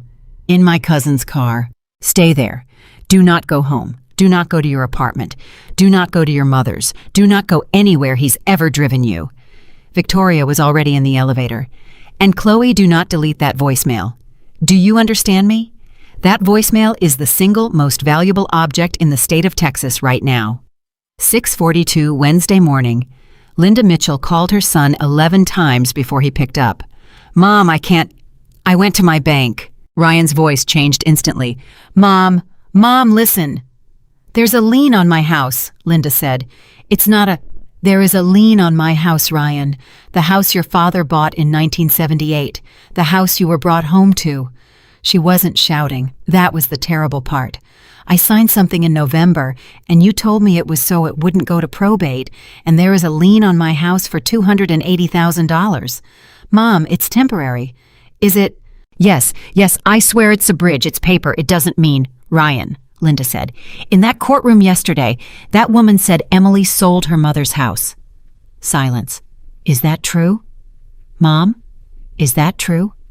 "It was a gift," Ryan said, "and his mother, 73 years old, who had called that company a bad idea in 2015 and thrown it in Emily Carter's face at Thanksgiving for 10 years, said the last full sentence she would ever say to her son. I called her worthless in a hallway," Linda said, "and you stood there and let me." She hung up. 9:50 Wednesday. Grant Powell filed a motion to withdraw as counsel. Judge Whitfield denied it in 14 minutes. 11:15 Wednesday. Victoria Hayes sat across from Emily at a table with two things on it, 61 pages, and a phone. "Play it again," Emily said. Victoria played it. 11 seconds. A man's voice, unhurried, almost warm. "Ms. Bennett, you don't know me, and there's no reason you should. I'd like to help you with your legal fees. Please don't call anyone before we speak." Emily sat very still. Again. Victoria played it again. "Emily, what am I looking for?" "Nothing," Emily said. "I'm looking for something." "Which is?" Emily's eyes were somewhere far away. "Victoria," she said. In 2021, Ryan came home from a conference in Dallas, and he'd had 4 drinks, which he never did, and he sat on the end of the bed, and he said, "I met a guy who explained the whole thing to me." She swallowed. "And I said, what whole thing?" And he said, "Everything, the way it actually works. Everybody's doing it the hard way, Em." Victoria's mouth opened. "That phrase," she said. "You're doing it the hard way," Emily said. "Alexander used it last night, about his brother, in 2014. Emily. "I've heard that man's voice," Emily said. Victoria went cold. "What?" On speaker, twice, once in 2022 and once last spring. Ryan took a call in the kitchen and I walked in, and he put it on mute so fast he dropped the phone. Emily's hand was flat on the table. I asked him who it was, and he said, "Nobody," and I said, "Okay," because by 2022 I'd stopped asking twice about anything. "You're certain?" Victoria. Emily looked at her. "I lived with that man for 12 years. I know every sound in that house." Victoria sat back slowly. "Then there's a fourth person who could have put the page in Powell's file," she said. "No," Emily said. "There isn't." "Emily, if Vance would never," Emily said. "Vance spent 6 years building a thing where Ryan is the only name on paper. Why would Vance put a document into a court record that proves anything about anything?" She shook her head. "Vance wants this divorce to be small. Vance wants Ryan broke and quiet and gone. That page made this loud." Victoria stared at her. "Then who?" Emily didn't answer. 2:20 Wednesday afternoon. Alexander Sterling called Grant Powell directly, which was a thing no one had ever done. "Who is this?" Alexander Sterling. Powell said nothing for 4 seconds. "Mr. Sterling." "Mr. Powell, I'm going to ask you one question, and I want you to understand that I'm asking it as a courtesy because I could get the answer another way in about 6 hours. I'm not going to discuss my client." "I don't want your client," Alexander said. "Mr. Powell, in 2019, you did a restructuring for Mitchell International. Who was in the room?" Silence. "Mr. Powell?" Me, Ryan, his CFO. A pause. And a consultant. Alexander closed his eyes. Did the consultant have a name? He introduced himself, Powell said slowly, and I want you to know that I have thought about this exact fact for the last 28 hours. He introduced himself. He sat in that room for 6 hours. He redlined 3 documents. He was the smartest person in the building. Powell's voice went strange.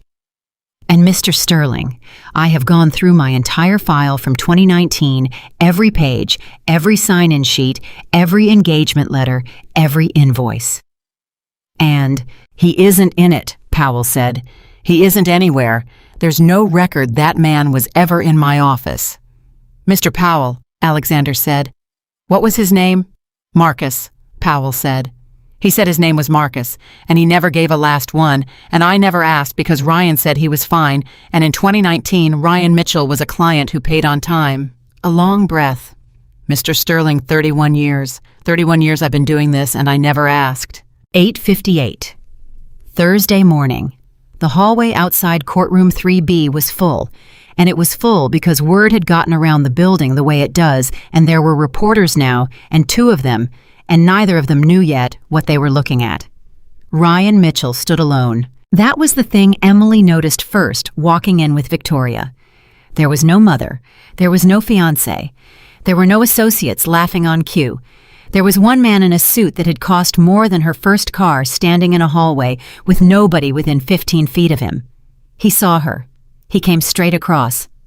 Emily, Victoria stepped in. Mr. Mitchell. 1 minute, Ryan said, and something in his voice made Victoria stop because it wasn't the voice. It wasn't the wounded one or the reasonable one. It was thin and fast, and it had nothing underneath it. Emily, 1 minute, please. Ryan, what are you doing? You have to stop. What?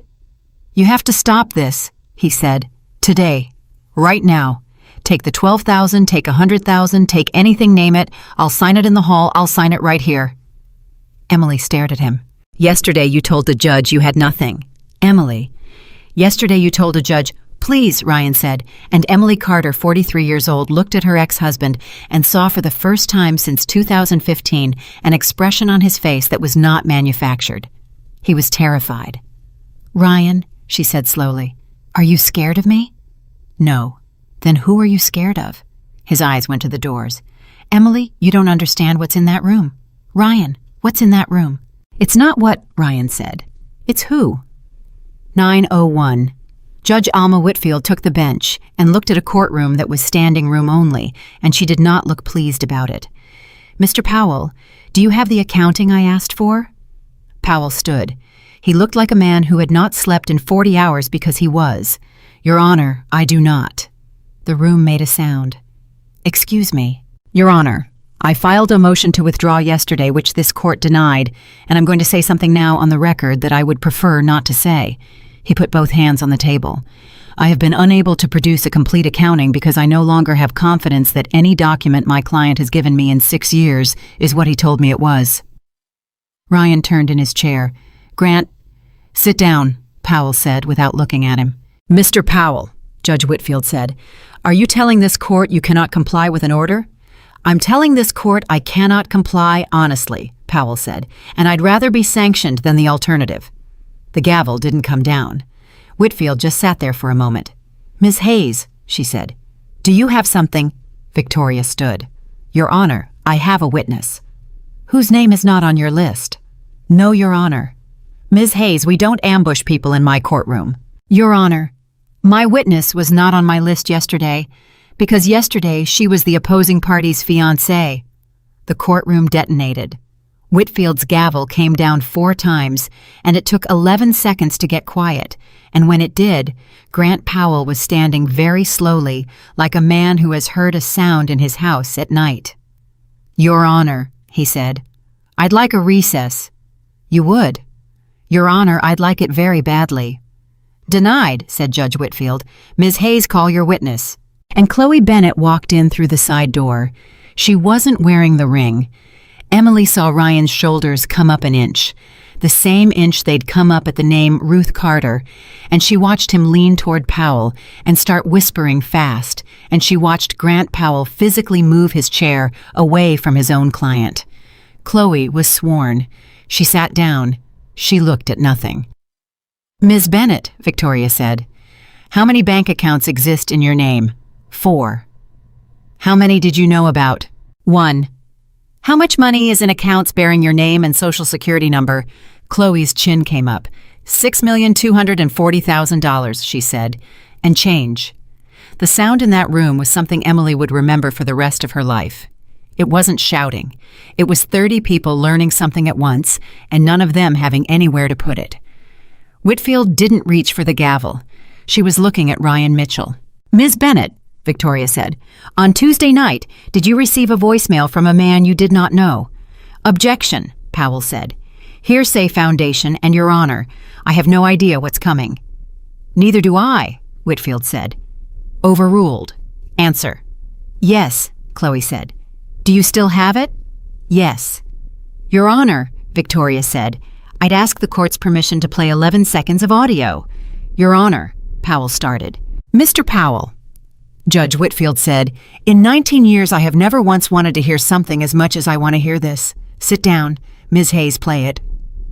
And in a courtroom in Harris County, Texas, at 9:19 on a Thursday morning, a calm, warm, unhurried voice came out of a phone and filled a room that had gone so quiet it hurt.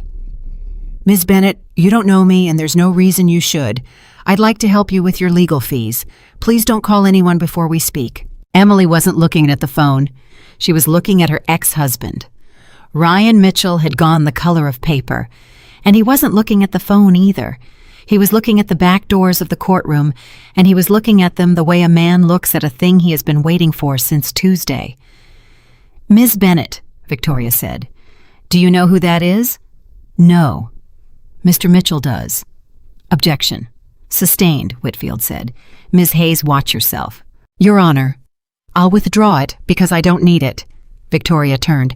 "Your Honor, I have one more witness." "Also not on your list." "Also not on my list." "Ms. Hayes, you are testing me." "Your Honor," Victoria said, "in 11 years as a forensic accountant and 9 as a lawyer, I have never asked a court for anything the way I'm about to ask for this." Judge Whitfield set the gavel down. "Who?" she said. And the doors at the back of courtroom 3B opened. The room turned as one body. A reporter in the third row stood halfway up and then sat back down without knowing she'd done it. Grant Powell, 31 years at the bar, said one word under his breath that the court reporter did not take down. The man walked up the center aisle without hurrying the way a man walks when he has never in his adult life had to hurry, and he stopped at the bar and waited to be invited because Alexander Sterling never reached first. "Sir," Judge Whitfield said, "who are you, Your Honor?" He said, "My name is Alexander Sterling. I'm the founder of Sterling Capital Group." Somebody in the gallery said, "Oh my God," out loud. "And Your Honor." Alexander said, 6 weeks ago, I purchased every note, guarantee, and line of credit that Ryan Mitchell has ever personally signed. I hold all of it. There isn't a bank in Houston that he owes $1 to." Ryan Mitchell made a sound. "Mr. Sterling," Judge Whitfield said, and her voice had gone very careful. "Why are you in my courtroom?" Alexander looked at Ryan. "Because on Tuesday morning," he said, "this man testified under oath that his wife never gave him $1. And, Your Honor, I'd like to tell you who taught him to say that. 9:26 Thursday morning." "Mr. Sterling," Judge Whitfield said, "you're not a party to this case." "No, Your Honor." "You're not a witness on anyone's list." "No, Your Honor." "Then give me one reason I shouldn't have you removed from my courtroom in the next 30 seconds. Alexander didn't hesitate. "Because I'm the largest creditor of the marital estate," he said, "and this court is about to divide property that I hold the paper on, and Your Honor, whatever you order today, I'm the one who has to be told about it." Whitfield sat back. Victoria Hayes, standing 4 feet away, thought he did that in one sentence.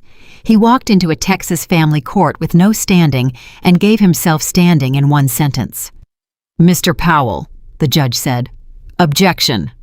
Grant Powell was still on his feet. He hadn't sat down since the doors opened.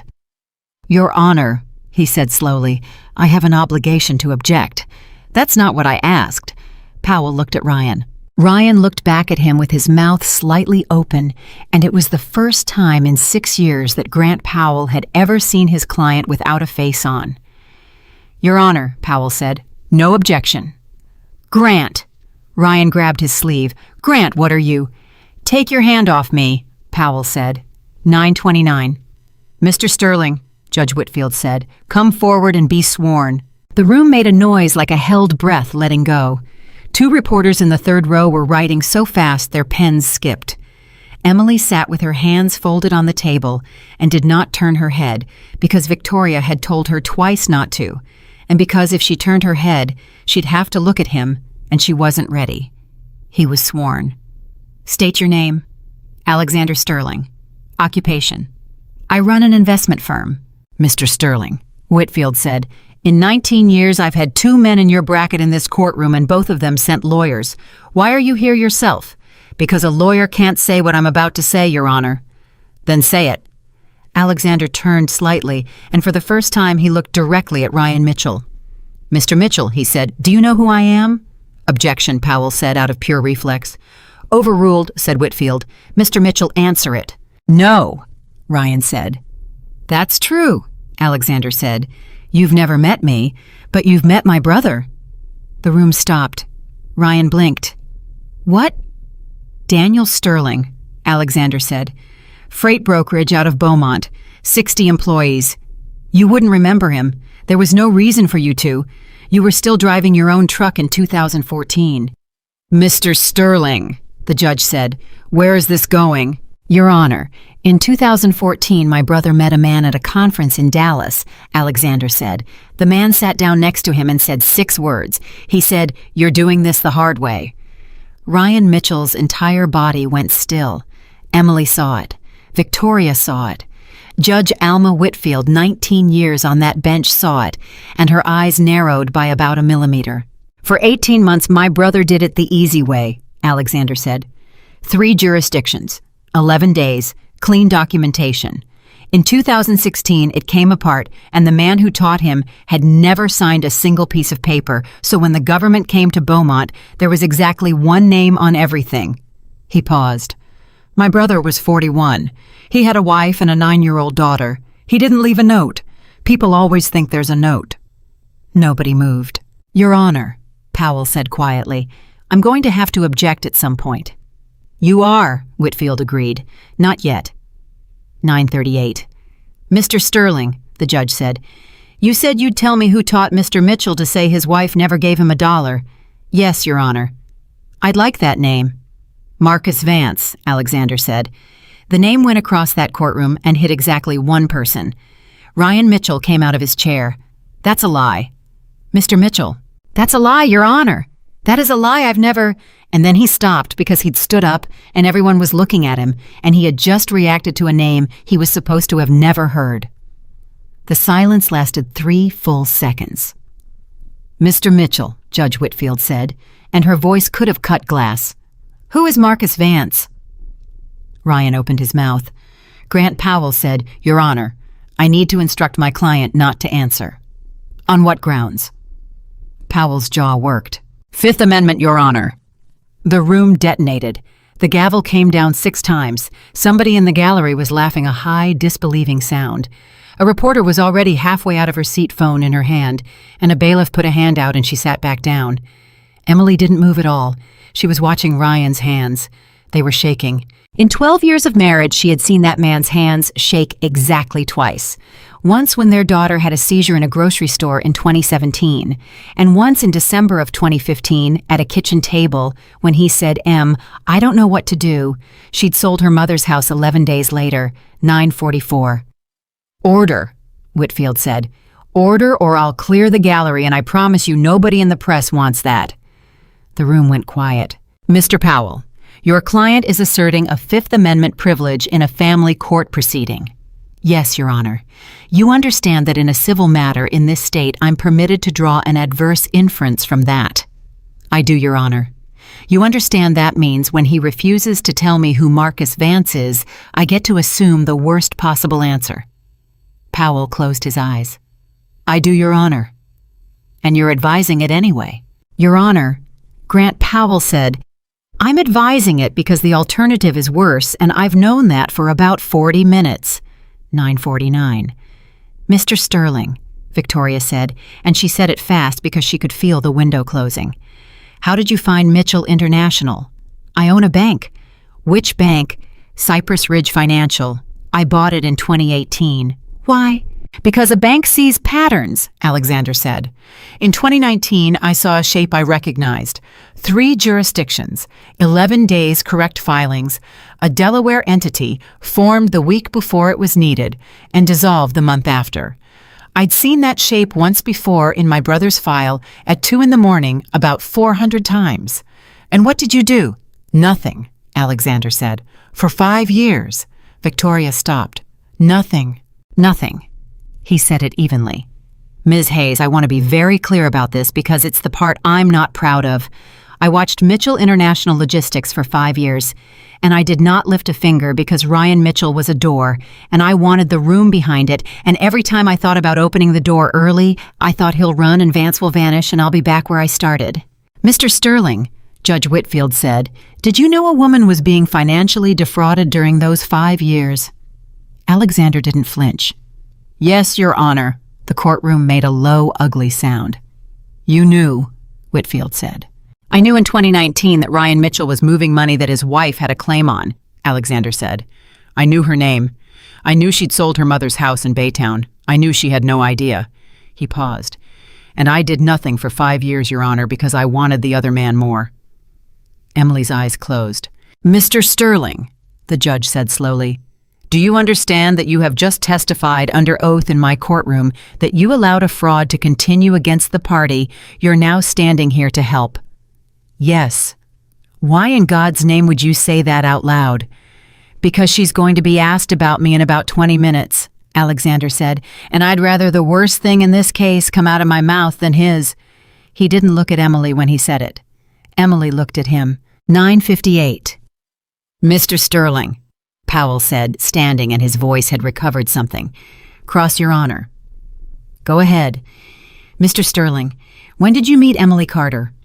November of 2024. Where? A fundraiser. An accident, was it?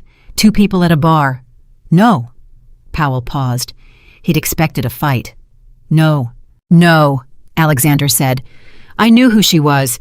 I knew her name in 2019, and I knew her face in early 2024, and I chose the fundraiser because I knew she'd be there, and I knew she'd be alone.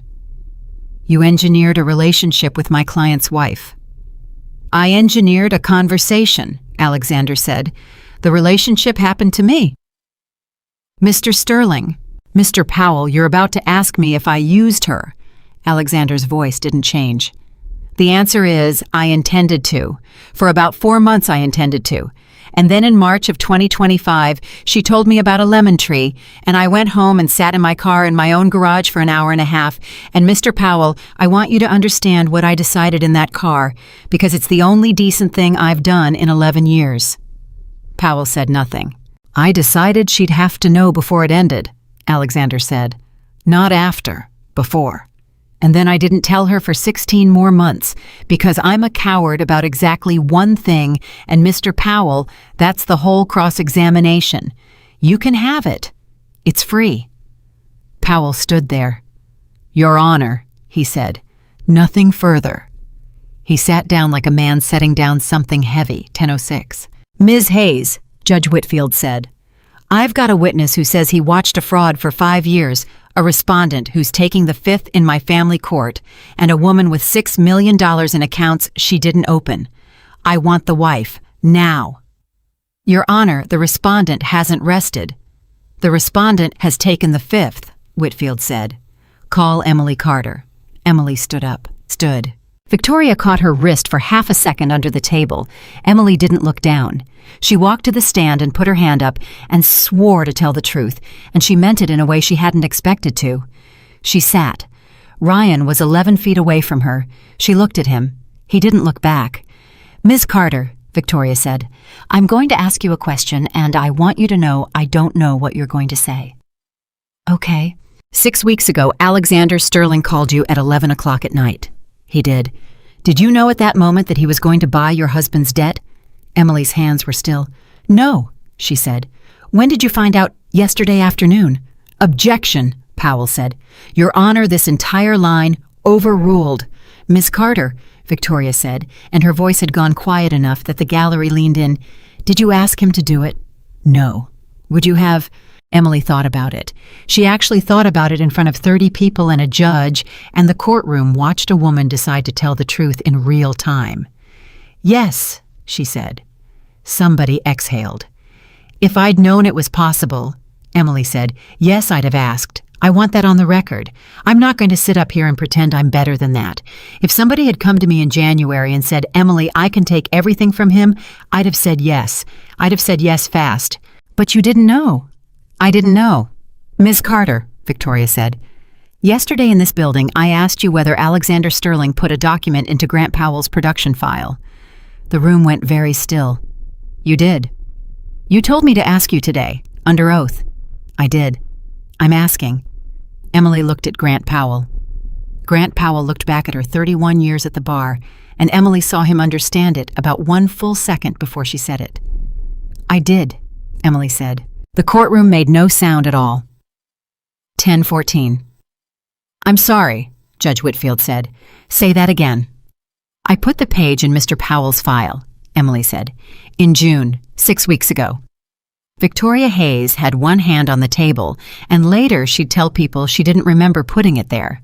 "Ms. Carter," she said, "how?" "I still had a key to the storage unit," Emily said. "What storage unit?"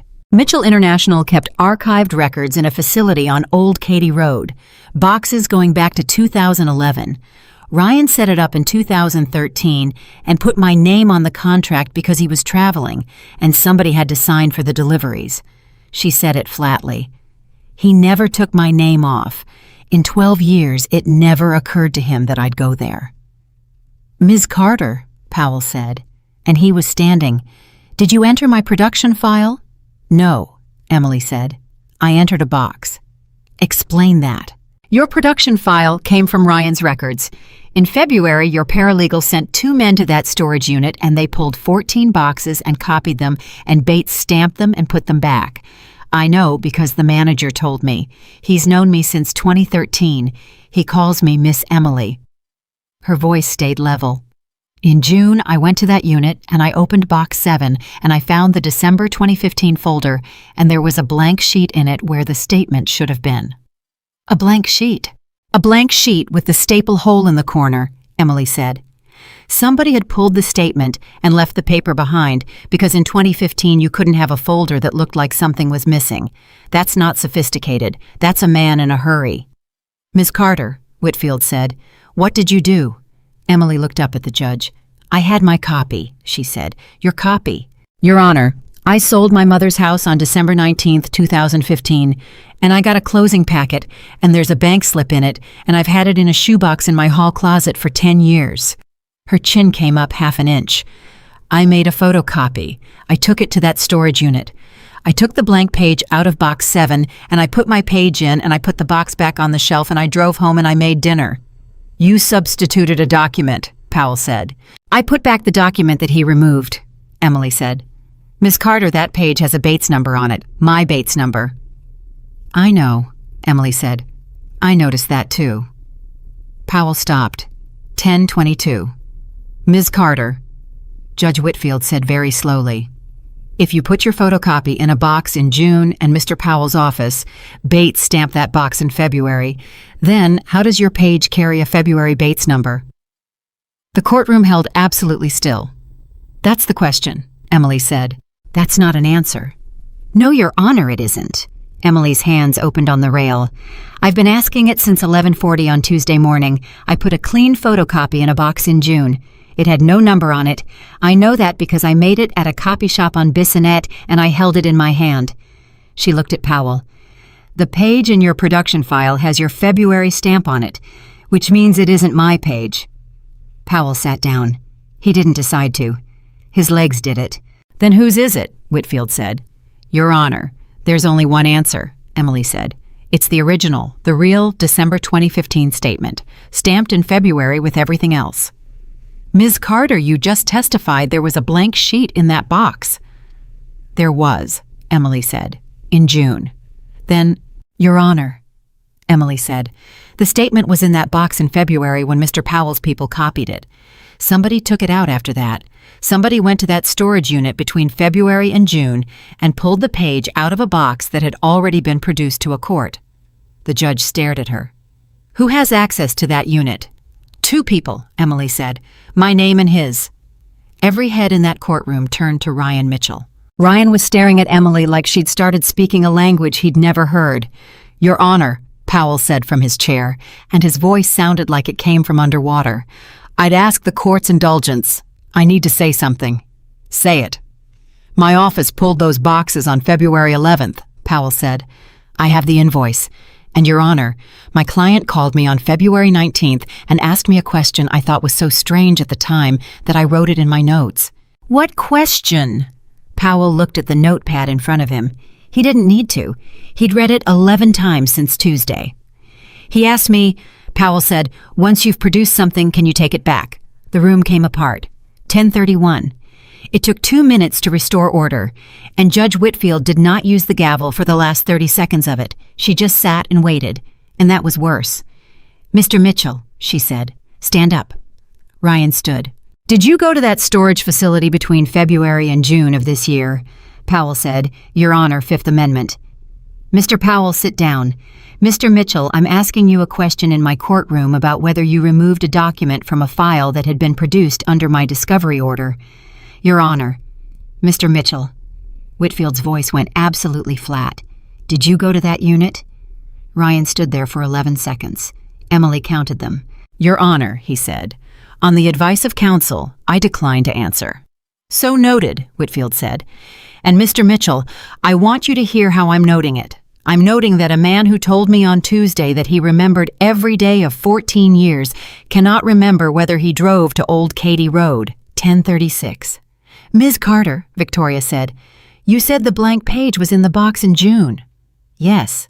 Then the page in the court's file is the real one? Emily said. It's been there the whole time. It got Bates stamped in February with everything else, and it's been sitting in the record for 5 months, and nobody looked at it, including Mr. Powell. She paused. Including me.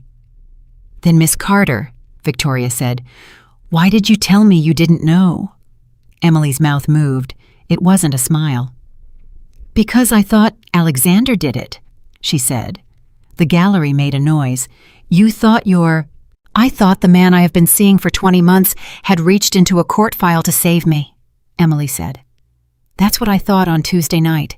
That's what I thought yesterday morning when you called me, and I said I don't know. And Victoria, I want you to know I have never been more ashamed of a sentence in my life because he'd told me the truth about everything by then, and I still assumed the worst thing about him out of habit. She looked at Alexander for the first time since he'd walked in. 12 years with a man who lies, she said, and it doesn't leave. That's what nobody tells you. It doesn't leave when he leaves. You just start doing it to everybody else. Alexander Sterling sat in the second row with his hands on his knees and didn't move at all. 10:44. Ms. Carter, Powell said. He stood up. He looked terrible. One question. Mr. Powell, why didn't you check? Excuse me. You had a bank slip in a shoebox for 10 years, Powell said. 10 years, Ms. Carter. You knew what you gave him.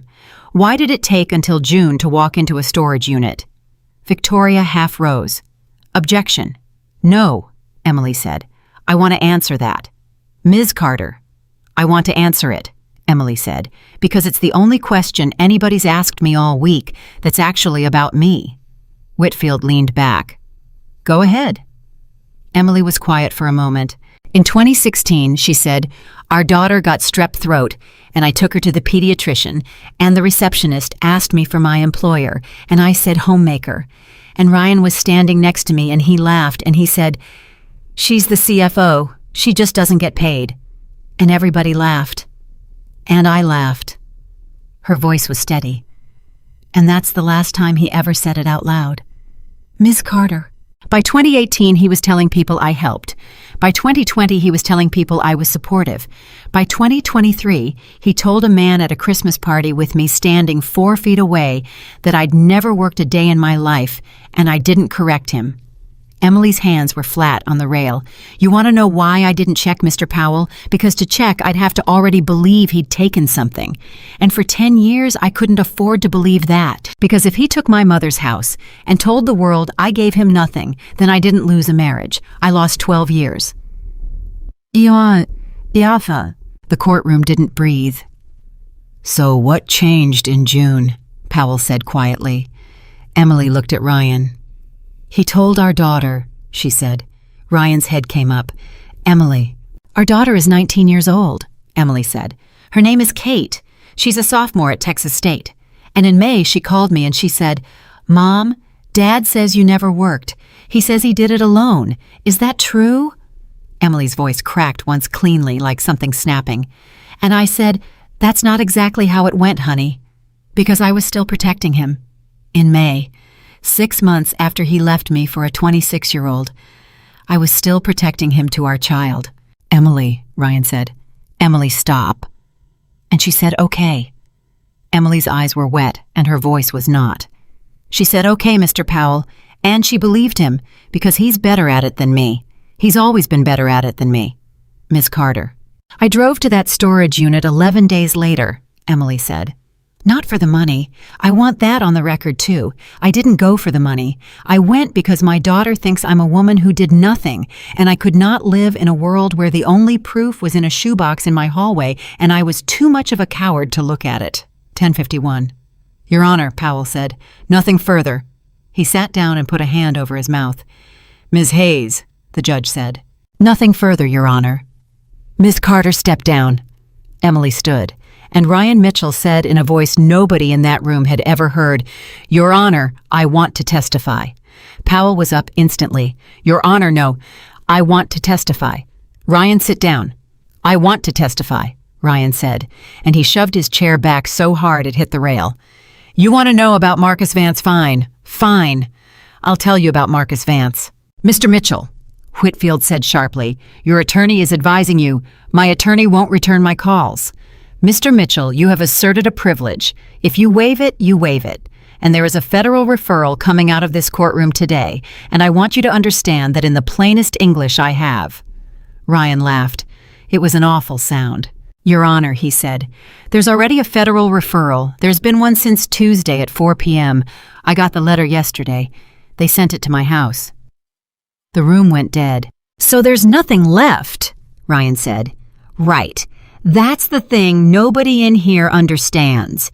You all think you're taking something from me today. He was breathing hard. It's already gone. It's been gone since Tuesday. I'm not standing here trying to keep my company. I'm standing here trying not to go to prison, and the only person who can put me there isn't in this room, and he's never been in any room, and I can't prove he exists. Mr. Mitchell, Whitfield said, sit down. He introduced himself to my lawyer, Ryan said, pointing at Powell. 6 hours. 6 hours in a conference room. Grant you shook his hand, Mr. Mitchell. And there's no record. There's no sign-in sheet. There's no invoice. I've been looking for 2 days. Ryan's voice climbed. I have called 11 people who were in rooms with that man, and 4 of them have never heard of him, and 3 of them hung up on me, and 2 of them changed their number, and 1 of them, Your Honor, 1 of them started crying. Emily was standing very still beside the witness box. She hadn't moved. Ryan, she said, don't. Ryan, what did he take from you? And Ryan Mitchell turned and looked at his ex-wife, and for the first time in 11 years, he answered a question honestly. Everything, he said. The same way I took it from you. He just did it better. 11:03. Bailiff, Judge Whitfield said, nobody leaves this room. Your Honor, a reporter started. Nobody leaves this room. Mr. Powell, sit down. Ms. Hayes, sit down. Mr. Sterling, stay exactly where you are. She set both hands on the bench. I've been on this bench 19 years. I've heard 11,000 men tell me they were broke. I want to say something, and I want it in the record, and I want it read back to me if I'm ever wrong about anything again." The room waited. "Mr. Mitchell," she said, "I don't believe you're the worst man in this story." Ryan's face twisted. "I believe you're the stupidest," Whitfield said. "I believe a man sat down next to you at a conference in Dallas and looked at you for 4 minutes and knew exactly what you were, and I believe he was right. He looked at you and saw a man who was already lying to his wife about a house. He didn't corrupt you, Mr. Mitchell. He recruited you. There's a difference, and it's the only mercy I have for you, and it isn't much." Nobody moved. "Ms. Hayes," she said, "move." Victoria stood. "Your Honor, respondent moves for immediate freeze of all accounts identified in Ms. Bennett's testimony appointment of a receiver over Mitchell International Logistics, sanctions against the petitioner for fraud on the court, and a finding that the December 2015 contribution of $92,000 constitutes traceable separate property with full appreciation." "Full appreciation," Whitfield repeated. "Your Honor, that $92,000 became a $61 million company. Texas law traces separate property through a business when the funds are identifiable, and Your Honor, they're identifiable because he only ever got one deposit that size in his life." Powell didn't stand. "Mr. Powell," the judge said. Response. Grant Powell sat there for a long moment with his hand over his mouth. Then he took it away. "Your Honor," he said, "I've been a lawyer for 31 years and I've never done this." "Done what?" "I don't oppose the motion," Powell said. Ryan Mitchell said his lawyer's name once, and it came out like a child's voice, and Grant Powell didn't turn his head. "Granted," said Judge Alma Whitfield. "All of it." 11:19. Outside in the hallway, Ryan caught her arm. Not hard, not like Tuesday. His hand barely closed. Victoria stepped in, and Emily said, "It's okay." "Emily." "Victoria, it's okay. 20 seconds. Ryan's hand fell away. "You took everything," he said. Emily looked at him, and she found to her enormous surprise that she wasn't angry. She'd been waiting 6 months to be angry in front of him, and it just wasn't there. There was only a very old, very tired sadness, and underneath it something almost like pity, and she hated that most of all, because pity was the one thing Ryan Mitchell couldn't survive. "Ryan," she said, "you already had everything. You had a woman who sold her mother's house and never told a soul," Emily said. "For 10 years. You never even had to ask me to keep it quiet twice. I did it because you asked me once in a kitchen in 2015 when your hands were shaking." Ryan's face broke. "And you spent 10 years telling people I gave you nothing," Emily said. "Not because you had to. Nobody made you. There was no contract, there was no bank, there was no Marcus Vance in that grocery store in 2016 when you laughed and said, 'I was the CFO who doesn't get paid.'" Her voice stayed low. "You did that part for free." "Emily, please." "You want to know what I took?" Emily said. "I took the story back. That's all. That's everything I came here for." She picked up her handbag. Ryan said. Wait. Kate, what am I supposed to tell Kate?" Emily stopped. She turned around slowly. "You're going to tell her the truth," she said, "for the first time in her life. And Ryan, she's not going to believe you. That's your sentence, not the federal thing. That." She looked at him steadily. "You made her doubt me for 4 years, and now the only way she'll ever trust you again is if you tell her something true, and you don't know how. You've forgotten. I watched you forget." Ryan Mitchell stood in a courthouse hallway with nothing in his hands. "I'm sorry," he said. And Emily Carter, who had waited 12 years to hear it, discovered it weighed nothing at all. "I know," she said. She walked away. 11:31, and Alexander Sterling was standing by the elevators, exactly where he'd been not coming toward her because he never reached first. Emily stopped 4 feet away. "You told a judge you watched me get robbed for 5 years, she said. "Yes." "On purpose, out loud, in front of 2 reporters." "Yes." "Why?" "Because you were going to hear it eventually," Alexander said, "and I wanted you to hear it from me in a room where I couldn't take it back." Emily looked at him for a long moment. Her phone buzzed. She almost didn't look. Later she'd think about that a lot, how close she came to not looking. She looked. Unknown number, one line. Ms. Carter, congratulations. You're the first person in 11 years to make me change a phone number. Tell Alexander I was very sorry about Daniel. Emily's whole body went cold. Alexander, she said. He saw her face. What? She turned the screen around, and Alexander Sterling, who had never once in 20 months reached, first took her hand. 11:34 Thursday morning, and Alexander Sterling was looking at 11 seconds of text on a phone screen and not blinking. Emily, don't reply. I wasn't going to. Don't touch it. Don't type anything. Don't even open the keyboard. Alexander. He's watching whether it says delivered, Alexander said. He's watching whether it says read. He's already learned 2 things about you, and it's been 90 seconds. Emily turned the phone face down on her palm. What 2 things? That you look at your phone in a hallway, Alexander said, and that you showed it to me. Victoria Hayes came around the corner with her briefcase in one hand and stopped dead when she saw their faces. What?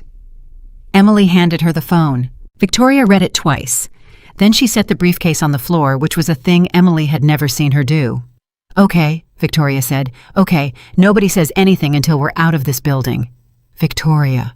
Emily, there are 2 reporters 40 feet behind you, and one of them has been staring at us since the elevator. Victoria's voice didn't rise at all. You are going to walk. You are going to smile at nobody. And Mr. Sterling, with all respect, you're going to walk in the opposite direction, because if there's a photograph of the 2 of you holding hands in this hallway today, it will be on the internet by 2 o'clock, and it will be captioned exactly the way you're afraid of. Alexander let go of Emily's hand. He did it instantly without argument, and something about how fast he did it hurt her more than the text had. She's right, he said. Alexander. She's right, Emily. He walked toward the stairs. 12:06, and Emily sat in the passenger seat of Victoria's car in a parking garage with the engine off. Say it, Emily said. Say what? You've been chewing on something since the courtroom. Say it. Victoria stared through the windshield. You lied to me, she said. Yes. For 6 weeks. Yes. Emily, I stood in that courtroom Tuesday morning and cross-examined a man about a document, and I believed that document was clean, and I let you sit there and let me believe it. Victoria's hands were on the wheel of a parked car. Do you have any idea what that is? If that page had been what I thought it was for one more day, if I'd put it in front of Whitfield in a brief with my signature on it, Emily, I don't just lose the case. I lose the bar card. 9 years. 11 before that. My whole life because you didn't feel like telling me about a shoebox. Emily didn't defend herself. That was the thing that finally cracked Victoria. Emily just sat there and took it. Say something, Victoria said. You're right. Don't do that. I'm not doing anything, Emily said. You're right. I did that to you. I did it because I've spent 12 years living with a man where the only way to survive was to never hand anybody the whole thing at once, and Victoria, that doesn't come off. I told the truth up there today, and I want you to know it's the first time I've done it in about 9 years, and my hands were shaking so hard I had to hold the rail. Victoria let out a breath. I saw, she said. I know you did. Emily. Victoria turned in her seat. I need one promise, and if you can't make it, I'll refer you to somebody excellent, and I'll do it kindly, and I will never say a word about it to anyone. Ask. No more shoeboxes, Victoria said. Not one. Not a receipt, not a phone number. If there is one more thing in your house that I don't know about, you tell me before we start the car. Emily was quiet for 4 seconds. There's one thing, she said. Victoria closed her eyes. Of course there is. It's not a document. What is it? It's a memory, Emily said.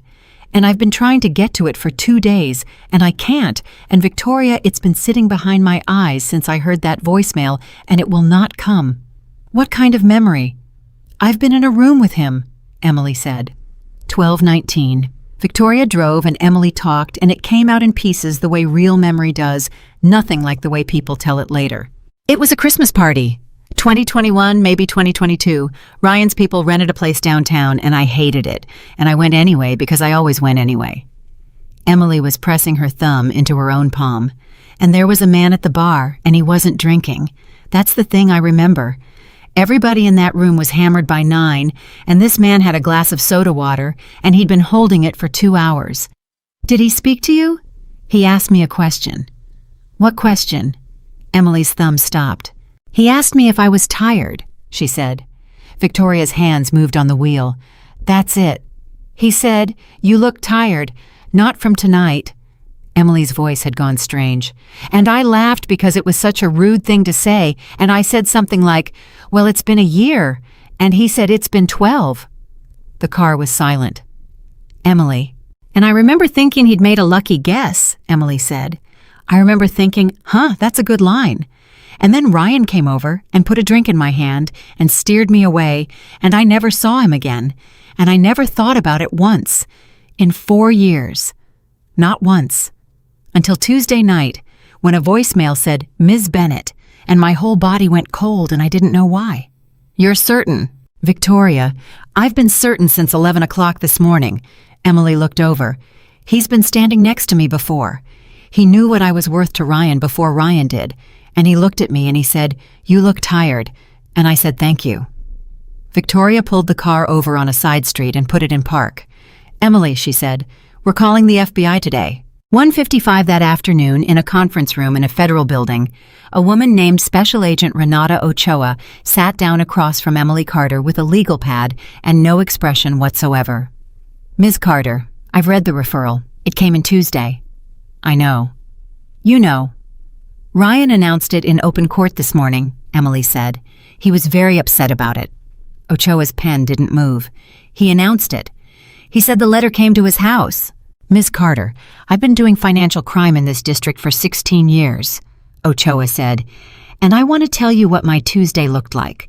My Tuesday looked like a 2-page referral about a Houston logistics operator hiding $4 million from his ex-wife. That's a normal Tuesday. That's a Tuesday I have 400 times. And today, Ochoa said, Grant Powell called me. Grant Powell has been on the other side of me 11 times, and he has never once called me voluntarily about anything. And he talked for 40 minutes, and at the end of it, he said a name. And Ms. Carter, I want you to watch my face when I say it back to you. Marcus Vance. Ochoa's face did nothing. That was the answer. Agent Ochoa, Victoria said slowly. You know that name. I've never said that name out loud in this building, Ochoa said. That's not what I asked. Ochoa put her pen down. In 2017, I worked a case in Beaumont, she said. Freight brokerage. Owner's name was Daniel Sterling. He died before we charged anybody. And Ms. Hayes, I want to be careful here because I have a supervisor and a job. Emily's throat closed. Say it anyway, she said. Ochoa looked at her for a long moment. There was a consultant, she said. 11 witnesses put a man in rooms he was not in on paper. Nobody had a last name. Nobody had a photograph. One of them had a first name, and it was Marcus. Her jaw tightened. I asked for a grand jury subpoena in 2018, and I was told there wasn't a target. You can't subpoena a rumor. I've thought about that man every year since, and I have never had one document with his name on it. And now, Ochoa said, a woman in a family court hallway just got a text message from him. 2:22. Ochoa read the message 4 times. Ms. Carter, congratulations. You're the first person in 11 years to make me change a phone number. Tell Alexander I was very sorry about Daniel. She set the phone down. This is the first mistake he's made in 11 years, Ochoa said. That's not a mistake, Victoria said. That's a burner. It's gone. The number's gone. The sentence isn't. Ochoa tapped the pad. Ms. Hayes, look at it as a lawyer. What did he just do? Victoria frowned. He acknowledged knowledge of Daniel Sterling. He did more than that. Ochoa's voice had picked up something. He acknowledged that he knows Alexander Sterling is coming for him, and that he knows why. 11 years of never being anywhere, and he just told a stranger that he knows the motive of the man hunting him. Ms. Hayes, why would he do that? Emily answered before Victoria could. Because he's angry, she said. Ochoa's eyes came to her. Say more. He's not warning me, Emily said slowly. If he wanted to warn me, he'd have said something about my daughter. He'd have said something that scared me. He didn't. He said congratulations. Her hand went flat on the table. That's not a threat. That's a man who's annoyed. Annoyed at what? At me, Emily said. Because I made him move. 11 years and a housewife from Baytown made him change a phone number, and he couldn't stand it, so he told me. Ochoa sat back. Miss Carter, she said. What did you do for a living? Nothing, Emily said. Ask anybody. 241. Here's my problem, Ochoa said. I have a voice on a voicemail. I have 11 witnesses across 9 years who can describe a man in a room. I have 0 signatures, 0 photographs, 0 bank records, 0 devices, 0 property, 0 anything. Ms. Carter, do you understand what that means? Tell me. It means he doesn't exist, Ochoa said. Legally. In the eyes of the United States government, Marcus Vance is a story that upset people tell about why they got caught. I can't indict a story. I can't put a story in a room and read its rights. So make him exist, Emily said. Ochoa stopped. Excuse me. He's never signed anything, Emily said. He's never owned anything. Fine. Agent Ochoa, what's the one thing he does do? Silence. He offers to pay, Emily said. The room changed. He offered to pay Chloe Bennett's legal fees, Emily said. Tuesday night, 11 seconds. He didn't offer to hurt her. He didn't offer to threaten her. He offered her money and Agent Ochoa, that's the only muscle that man has. He can't punch. He's never punched anybody in his life. He buys. Victoria was staring at her. Emily, she said. Money has to come from somewhere, Emily said. It has to leave an account. It has to have an originator. If a retainer lands in a lawyer's trust account for Chloe Bennett, then for 1 second, on one day, there is a piece of paper in the state of Texas with a hand on it. Ochoa didn't move for about 8 seconds. Ms. Carter, she said. Did you go to law school? No. Business school. I have a 1.5 years at Houston Community College, Emily said, and 12 years of doing a man's books at a kitchen table at midnight so he could sleep. Ochoa picked up her pen. He'll use a firm, she said. It'll be a real firm with real lawyers, and the funds will come from a client trust, and the client will be an entity nobody's heard of, and it'll be clean. Then it'll be clean, Emily said. It'll be clean and it'll exist. Agent Ochoa, you've spent 11 years looking for a man who isn't anywhere. I'm telling you to stop looking for him and look at what he pays for. 3:05, and Ochoa said the sentence that changed everything. There's a problem. What? Chloe Bennett has to say yes, Ochoa said, and then she has to say yes for a long time. Ms. Carter, do you understand what I'm actually proposing? I'm proposing that a 26-year-old marketing associate accept representation paid for by a man who has in 11 years never left a witness standing. She has to take his money. She has to talk to his lawyer. She has to let that lawyer walk into a federal building and negotiate on her behalf while she's cooperating with me. Yes. And she has to do it while her name is on $6 million of somebody else's crime. Yes. Miss Carter, that's not a strategy, Ochoa said.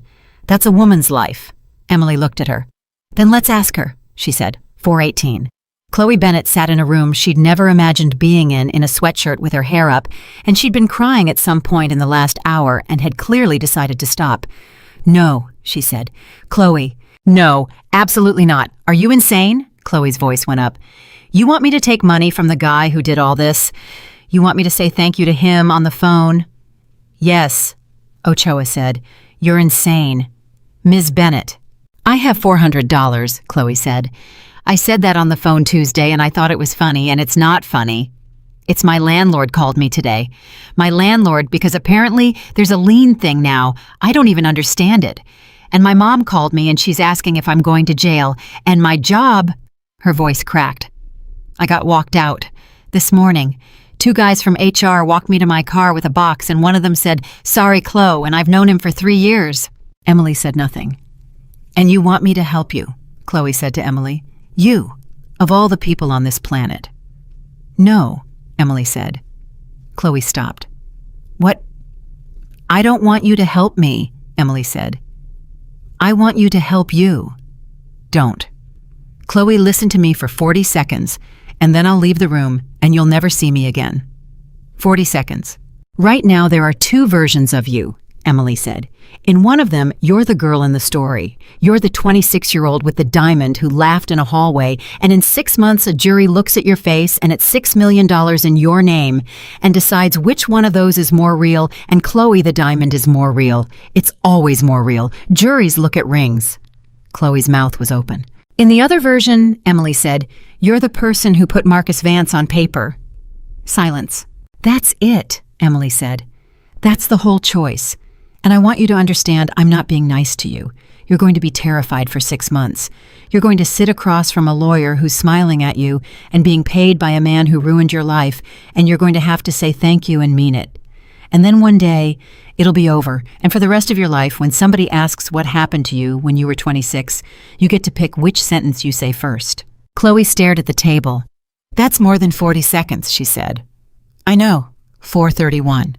He talked for 11 seconds, Chloe said quietly. Yes. Do you know how many times I've listened to it? She wasn't looking at anyone. 203. It's the calmest voice I've ever heard in my life. Ryan used to yell. I found out this week he yells. But that guy... She swallowed. That guy sounds like a doctor. He sounds like somebody telling you it's going to be fine. Chloe. I'm not brave, Chloe said. You should know that about me. I'm not the person you think you're recruiting. I'm the girl who saw a 46-year-old man across a conference room and thought he's picking me, and I was so happy I called my mother. Chloe. I called my mother, Chloe said, and I said, Mom, he sees me. Emily's chest went tight. He said the same thing to me, she said. I know, Chloe said. You told me. In a hallway. And I went home Tuesday night and I sat in my cousin's car and I said it out loud the way you said it and I threw up. Nobody spoke. Then Chloe wiped her face with her sleeve, hard, mad at it. Okay, she said. Ochoa leaned forward. Ms. Bennett, I said okay.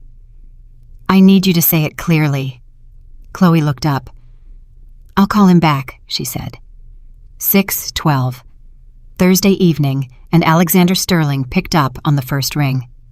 Emily, don't say anything, she said. I'm going to talk for a minute and then you can talk.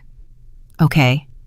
I sat in a federal building for 4 hours today, and I gave a woman a plan to catch the man who killed your brother and Alexander. I did it without you, and I need you to hear the next part before you say a single word. Emily. You're out. Silence on the line. What? You're out, Emily said. Ochoa says it, and Victoria says it, and I say it, and Alexander, I'm the one who's actually saying it. So listen to me.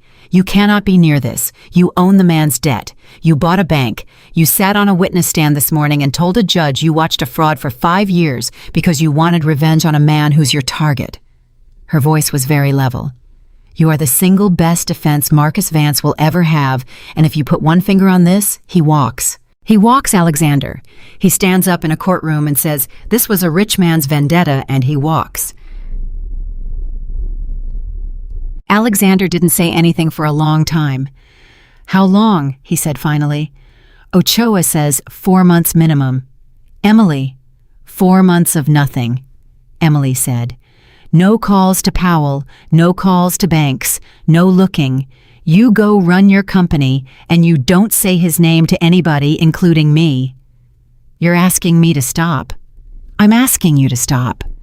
Emily, I have been doing this for 11 years. I know. I have not gone 1 week. His voice caught, and Emily had never heard it do that. Emily, I don't know who I am for 4 months. I've been a man who's looking for him since 2016. That's the entire content. There isn't anything else in there. I know, Emily said. That's why I'm asking. Silence. That's not for the case, Alexander said slowly. Is it? No, Emily said. Emily, you told a courtroom that you sat in your garage for an hour and a half in March of 2025 and decided I'd have to know before it ended, Emily said. And then you didn't tell me for 16 months. Alexander, do you know why? It's not because you're a coward. You're not a coward.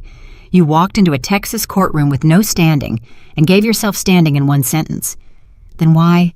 Because if you told me I might stay, Emily said, and then he'd just be a man who took your brother, and you'd have to put him down and live. And you have no idea how to do that, and it terrifies you more than he does. The line was so quiet, she could hear him breathing. 4 months, Alexander said. 4 months. And then what? And then, Emily said, you find out who you are when you're not hunting anybody, and I find out if I like him. She hung up before he could answer, and then she sat on her kitchen floor with her back against the cabinets for 20 minutes, and her hands would not stop shaking. 9:04, Monday morning, 4 days later. Ryan Mitchell called his daughter.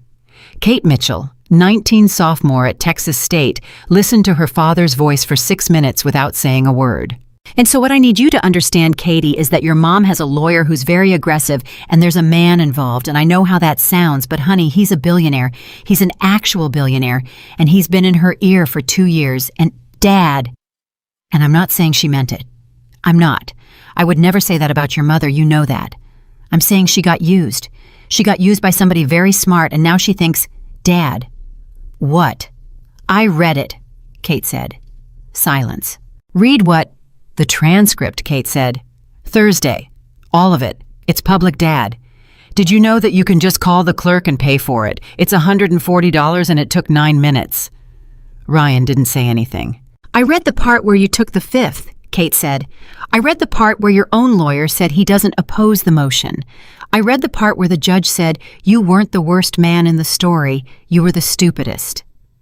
Her voice was very young and completely steady. And Dad, I read the part where Mom said she was still protecting you. To me, in May. Katie. Katie.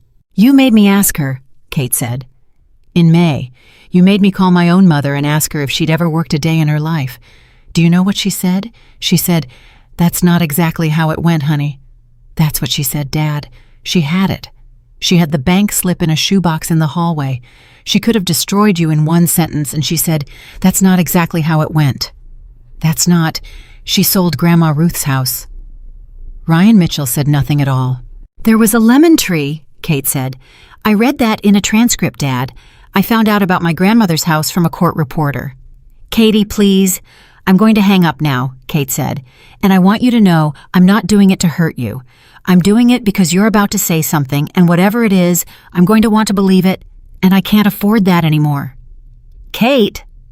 That's what she meant, Kate said. In the hallway, when she told you your sentence. She hung up, and Ryan Mitchell sat in a car outside a bank that had closed 2 hours ago in a different sense entirely, and discovered that his daughter had learned to end a phone call exactly the way her mother did. 11:40 Wednesday. Chloe Bennett called a number that had left a voicemail 6 days earlier. It rang once. Ms. Bennett? Chloe's whole body locked. In a room 40 feet away, Renata Ochoa put a hand up. Keep going. How did you know it was me? You're the only person who has this number, the voice said. That's how it works. One number, one person. It's not clever, it's just tidy. Okay? You waited 6 days. Yeah. That's good, the man said. 6 days is exactly right. 4 would have been frightened. 9 would have been coached. A pause. Ms. Bennett, are you being recorded? Chloe's stomach dropped through the floor. Ochoa's hand went flat steady. Are you serious? Chloe said. It's a fair question. Are you serious right now? Chloe's voice climbed, and it was completely entirely real. I lost my job on Thursday. I got walked to my car with a box. My landlord's calling me. My mother's asking if I'm going to prison, and you're asking me if I'm wearing a wire. Silence on the line. That's fair, the man said. Chloe closed her eyes. I'm going to be honest with you, she said. I don't know if you're the reason my life is over, or if you're just some guy. I don't know anything. Nobody will tell me anything. And you called me, and you were the only person in 7 days who offered me one thing that wasn't a lecture, and I've listened to your voicemail 200 times. Ms. Bennett, why? Chloe said, that's all I want. Why me? Why would you pay for me? The pause was 3 seconds long. Because you signed something in a parking lot in the rain, the man said, and nobody read it to you. Chloe's eyes came open. How do you know that? Ms. Bennett, a firm will contact you tomorrow, the man said.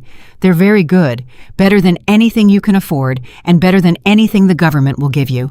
They'll tell you the retainer is being paid by a former business associate who prefers not to be identified, and they'll say that phrase because it's true, and because it's the only thing they know. That's it. That's it. I don't say thank you. Ms. Bennett, I've never once wanted to thank you, the man said. Thank you is a record. Thank you means somebody remembers. And then he said the sentence that Renata Ochoa would play in a federal courtroom 11 months later. You were doing it the hard way, he said. You don't have to. The line went dead. Chloe Bennett sat there with the phone against her ear for 11 seconds. Then she said to nobody, "Oh my God, I did it." Ochoa was already across the room. Chloe, I did it right, I did it. Chloe, look at me. Ochoa's hands were on her shoulders. You did it. At 2:15 the following Tuesday, and the wire came in.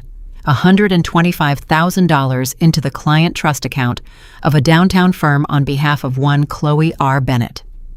Renata Ochoa looked at the originator field for a long, long time. Then she said one word out loud in an empty office. Hello? 408. Victoria Hayes's phone rang.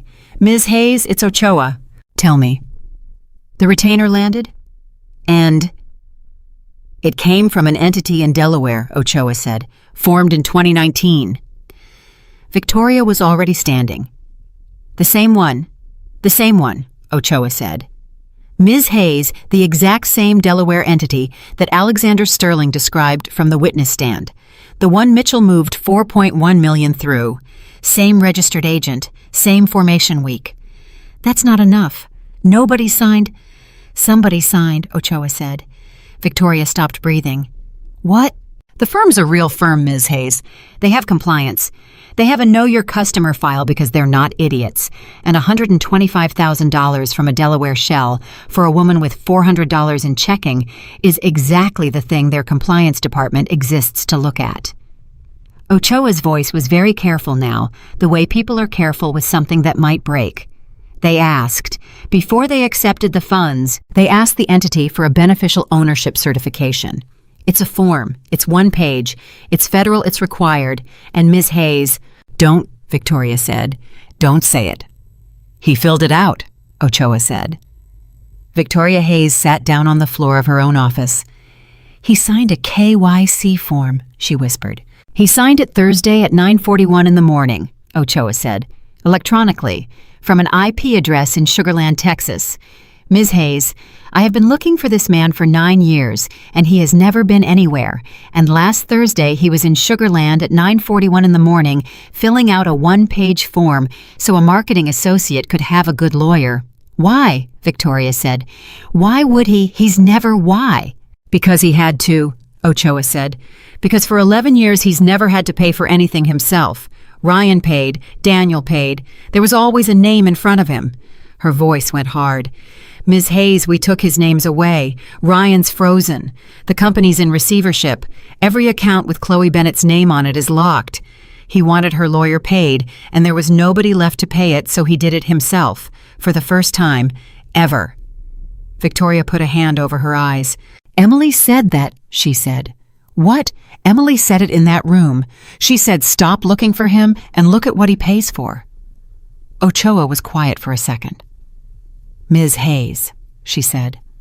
What did that woman do for a living? 9:20 the next morning. Emily Carter picked up the phone in her kitchen and Victoria said 4 words. He has a middle name. Emily sat down. What? Marcus Aurelio Vance, Victoria said. 61 years old, Sugar Land, a house he's owned since 2004, with a homestead exemption on it. Emily, a homestead exemption. He's been getting a property tax break for 22 years, while 11 witnesses across 9 years couldn't produce his last name. Emily's hand was over her mouth. He was there the whole time. He was there the whole time. Victoria. Emily, he's been at the same address since before your daughter was born, Victoria said. He goes to a dentist. He has a Costco membership. He has a dog. It's a golden retriever and it's named Otto, and it's registered with Fort Bend County. Her voice cracked, and Emily had never once heard that. 11 years, Emily. 11 years Alexander Sterling has been trying to put a name on paper, and the man's been renewing his dog license. Emily's eyes were burning. "Don't tell him," she said. "What? Don't tell Alexander." "Emily, he has 3 months left," Emily said. "Victoria, 3 months, please." Long silence. "You're protecting him," Victoria said. "No," Emily said. "I'm making him finish it." 11:15. Friday, 3 months later, and Renata Ochoa knocked on a door in Sugarland at 6 in the morning with 14 agents and a warrant. Marcus Aurelio Vance opened it himself. He was wearing a bathrobe. He looked at the badge and the vests and the 14 people on his lawn, and the first thing he said was, "Would you mind not letting the dog out 2:11 that afternoon?" Ochoa called Emily. "It's done." Emily didn't say anything. "Ms. Carter." "How did he look?" Emily said. "Ms. Carter, please, I need to know." Ochoa hesitated. "He looked like a 61-year-old man in a bathrobe," she said. "He looked like anybody." He asked about his dog. A pause. "Ms. Carter, I've arrested a lot of people who I was afraid of. He was not one of them. That's the part nobody's going to believe. He's not frightening at all. He's just very, very patient." "What did he say?" "He said he wanted to know how." "And I told him," Ochoa said. "That's not procedure and I don't care. I told him a woman in a hallway said, 'Look at what he pays for.'" Emily's hand tightened on the counter. "What did he do?" "He laughed," Ochoa said. "He laughed. He laughed, Ms. Carter, and he said one thing before his lawyer got there, and I've been thinking about it all day." Ochoa's voice went quiet. "He said 12 years I told that man his wife was the only real asset he had, and he never listened to me once." 6:40 that evening, Emily called Alexander Sterling for the first time in 91 days. He picked up on the first ring. He always picked up on the first ring, and it had taken her 20 months to understand that this was not a small thing. "Emily, they got him this morning," she said. He didn't say anything. "Alexander, I'm here. Say something." "I don't have anything," he said. "Emily, I've had 11 years of things to say, and I sat down to say them about 400 times, and right now there's nothing in there. There's nothing in there at all." "Alexander, I've been sitting in a chair since 6 a.m., he said. "Somebody called me at 6:20. I've been in a chair for 12 hours. I haven't eaten. I don't know what I've been doing." Emily closed her eyes. "Come over," she said. 9:10, and Alexander Sterling stood in her driveway and did not come to the door. Emily opened it and looked at him. "You're not going to come up," she said. "No." "Why?" "Because you told me to find out who I am when I'm not hunting anybody," he said. "And Emily, I have to tell you the truth, because it's the only trick there is." His voice was completely level, which was how she knew. "I don't know yet. It's been 91 days and I don't know yet." Emily stood in her own doorway with her arms folded. "Say the rest," she said. "There isn't a rest." "Alexander, say the rest." He was quiet for a long moment. "I was afraid you'd be finished with me by now," he said. "Yes." His head came up. "Yes," he said. "Yes, that's what you were afraid of," Emily said. "It's not a hard question, Alexander. It's the only question you've had since March of 2025, and you've been standing at the bottom of my driveway asking it for 20 months. He didn't move. "Am I?" he said. Emily looked at him for a long, long time, and then she said the things she'd been putting into words for 91 days at kitchen tables and in parked cars and at 2 in the morning. "I don't know," she said. Alexander nodded slowly. He looked at the ground. "Okay," he said. "No, Alexander, look at me." Her voice went sharp for the first time. "That's not a no. That's an actual answer. Do you understand the difference? I've had 12 years of a man who gave me a beautiful yes every single time, and it was never worth anything, not once. And I have finally reached an age where somebody telling me the truth is the best thing that can happen to me all day." He looked up. "I don't know if I want this," Emily said. "That's the truth. Here's the other part of the truth. I'm 43 years old, and there is nobody else alive who knows what I did in December of 2015 and thinks it was the most decent thing they ever heard of. My daughter knows now, my lawyer knows, a federal agent knows, and they all think it's a tragedy." Her voice steadied. "You're the only person who ever heard about that lemon tree and went home and sat in a garage for an hour and a half." Alexander didn't say anything. "So, no," Emily said. "I'm not finished with you.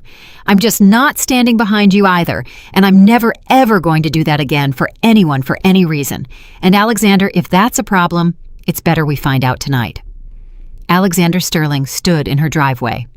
"Emily," he said, "I own 11 companies, and I have never once in my life wanted somebody to stand behind me. I wanted somebody to stand where I could see them." Emily's eyes went hot. "That's a good line," she said. "It's not a line." "I know," she said. "That's the problem." 11 months later, Ryan Mitchell pleaded guilty to 4 counts and cooperated on none of them because he had nothing to give a fact that took the government 6 weeks and Ryan Mitchell himself about 6 seconds to understand. He got 51 months. Grant Powell testified for 2 days at Marcus Vance's trial unpaid, having taken a leave from his own firm, and at the end of the second day, the prosecutor asked him why a man of his reputation would sit in that chair, and Powell said, "Because I shook his hand in 2019, and I never asked his last name, and I've been a lawyer for 32 years. Chloe Bennett testified for 4 hours. She was 27 by then. She had a job at a nonprofit that paid $41,000 a year, and she'd told her mother about it on the phone and cried.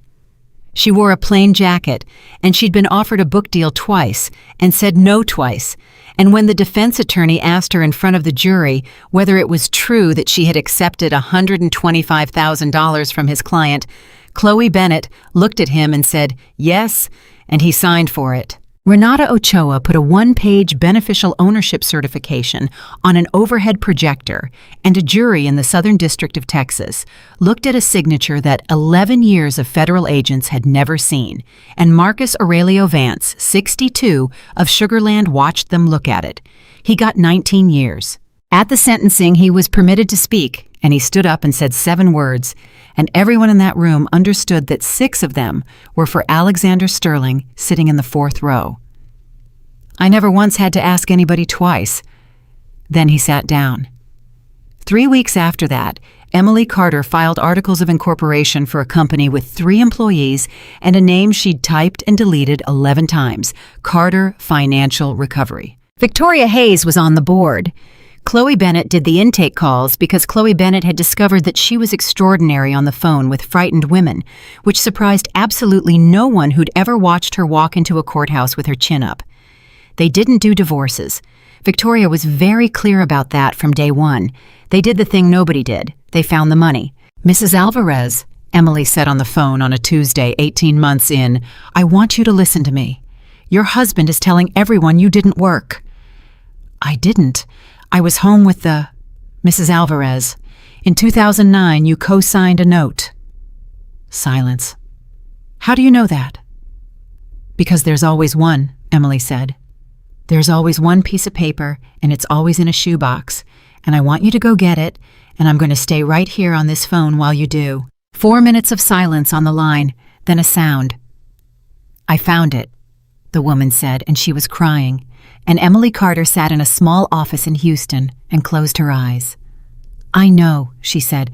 "I know. Mrs. Alvarez, listen to me. Are you listening? Yes." "You didn't give him nothing," Emily said. "You gave him everything you had. Those aren't the same sentence, and for the rest of your life, I want you to be very careful about which one you say." 2 years and 4 months after a man shoved his ex-wife into a courthouse wall and told a crowd she'd never worked a day in her life, Kate Mitchell graduated from Texas State, and afterward in the parking lot, she handed her mother an envelope. "What's this? Open it."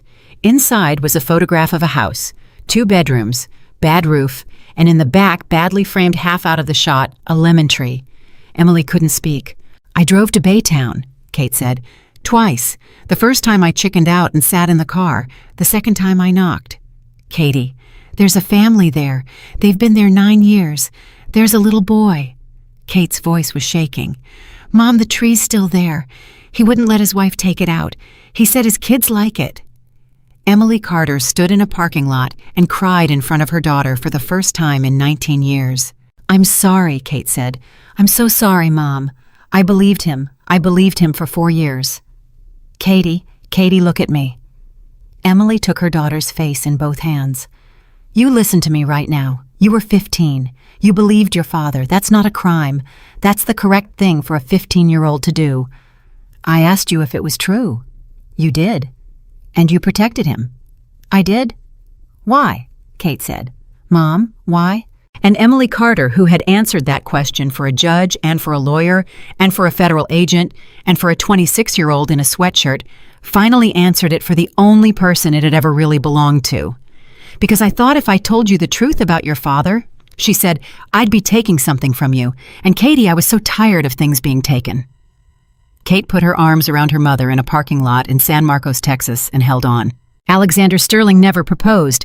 He asked once on a Thursday in a kitchen at 9 at night, and he asked it exactly the way he did everything, which was to say plainly and without reaching first, "Emily, do you want to be married again?" And Emily Carter said no, and Alexander Sterling said, "Okay." And that was the entire conversation.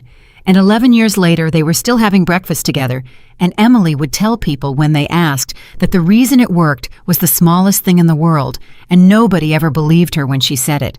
"He asked," she'd say, "and when I said no, he didn't argue. He just wanted to know." She kept the shoebox. She kept it for the rest of her life in a hall closet, and Chloe used to tease her about it, and Emily let her.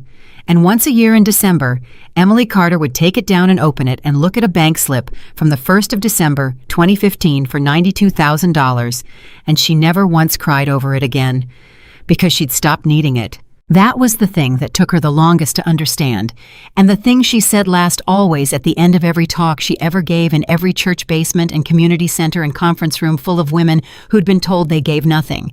She'd hold up the slip, and she'd say, "For 10 years I kept this because it was the only proof that I mattered, and I want to tell you what I know now at 54 after everything. This piece of paper never made me worth anything. It just made him unable to lie about it. Ladies, hear me. The paper is for them. Your worth was never on trial. You just let a man call it a hearing." And then she'd put it back in the box. "He told a judge I never gave him $1, Emily Carter would say. "He was wrong, and I proved it, and I never needed to.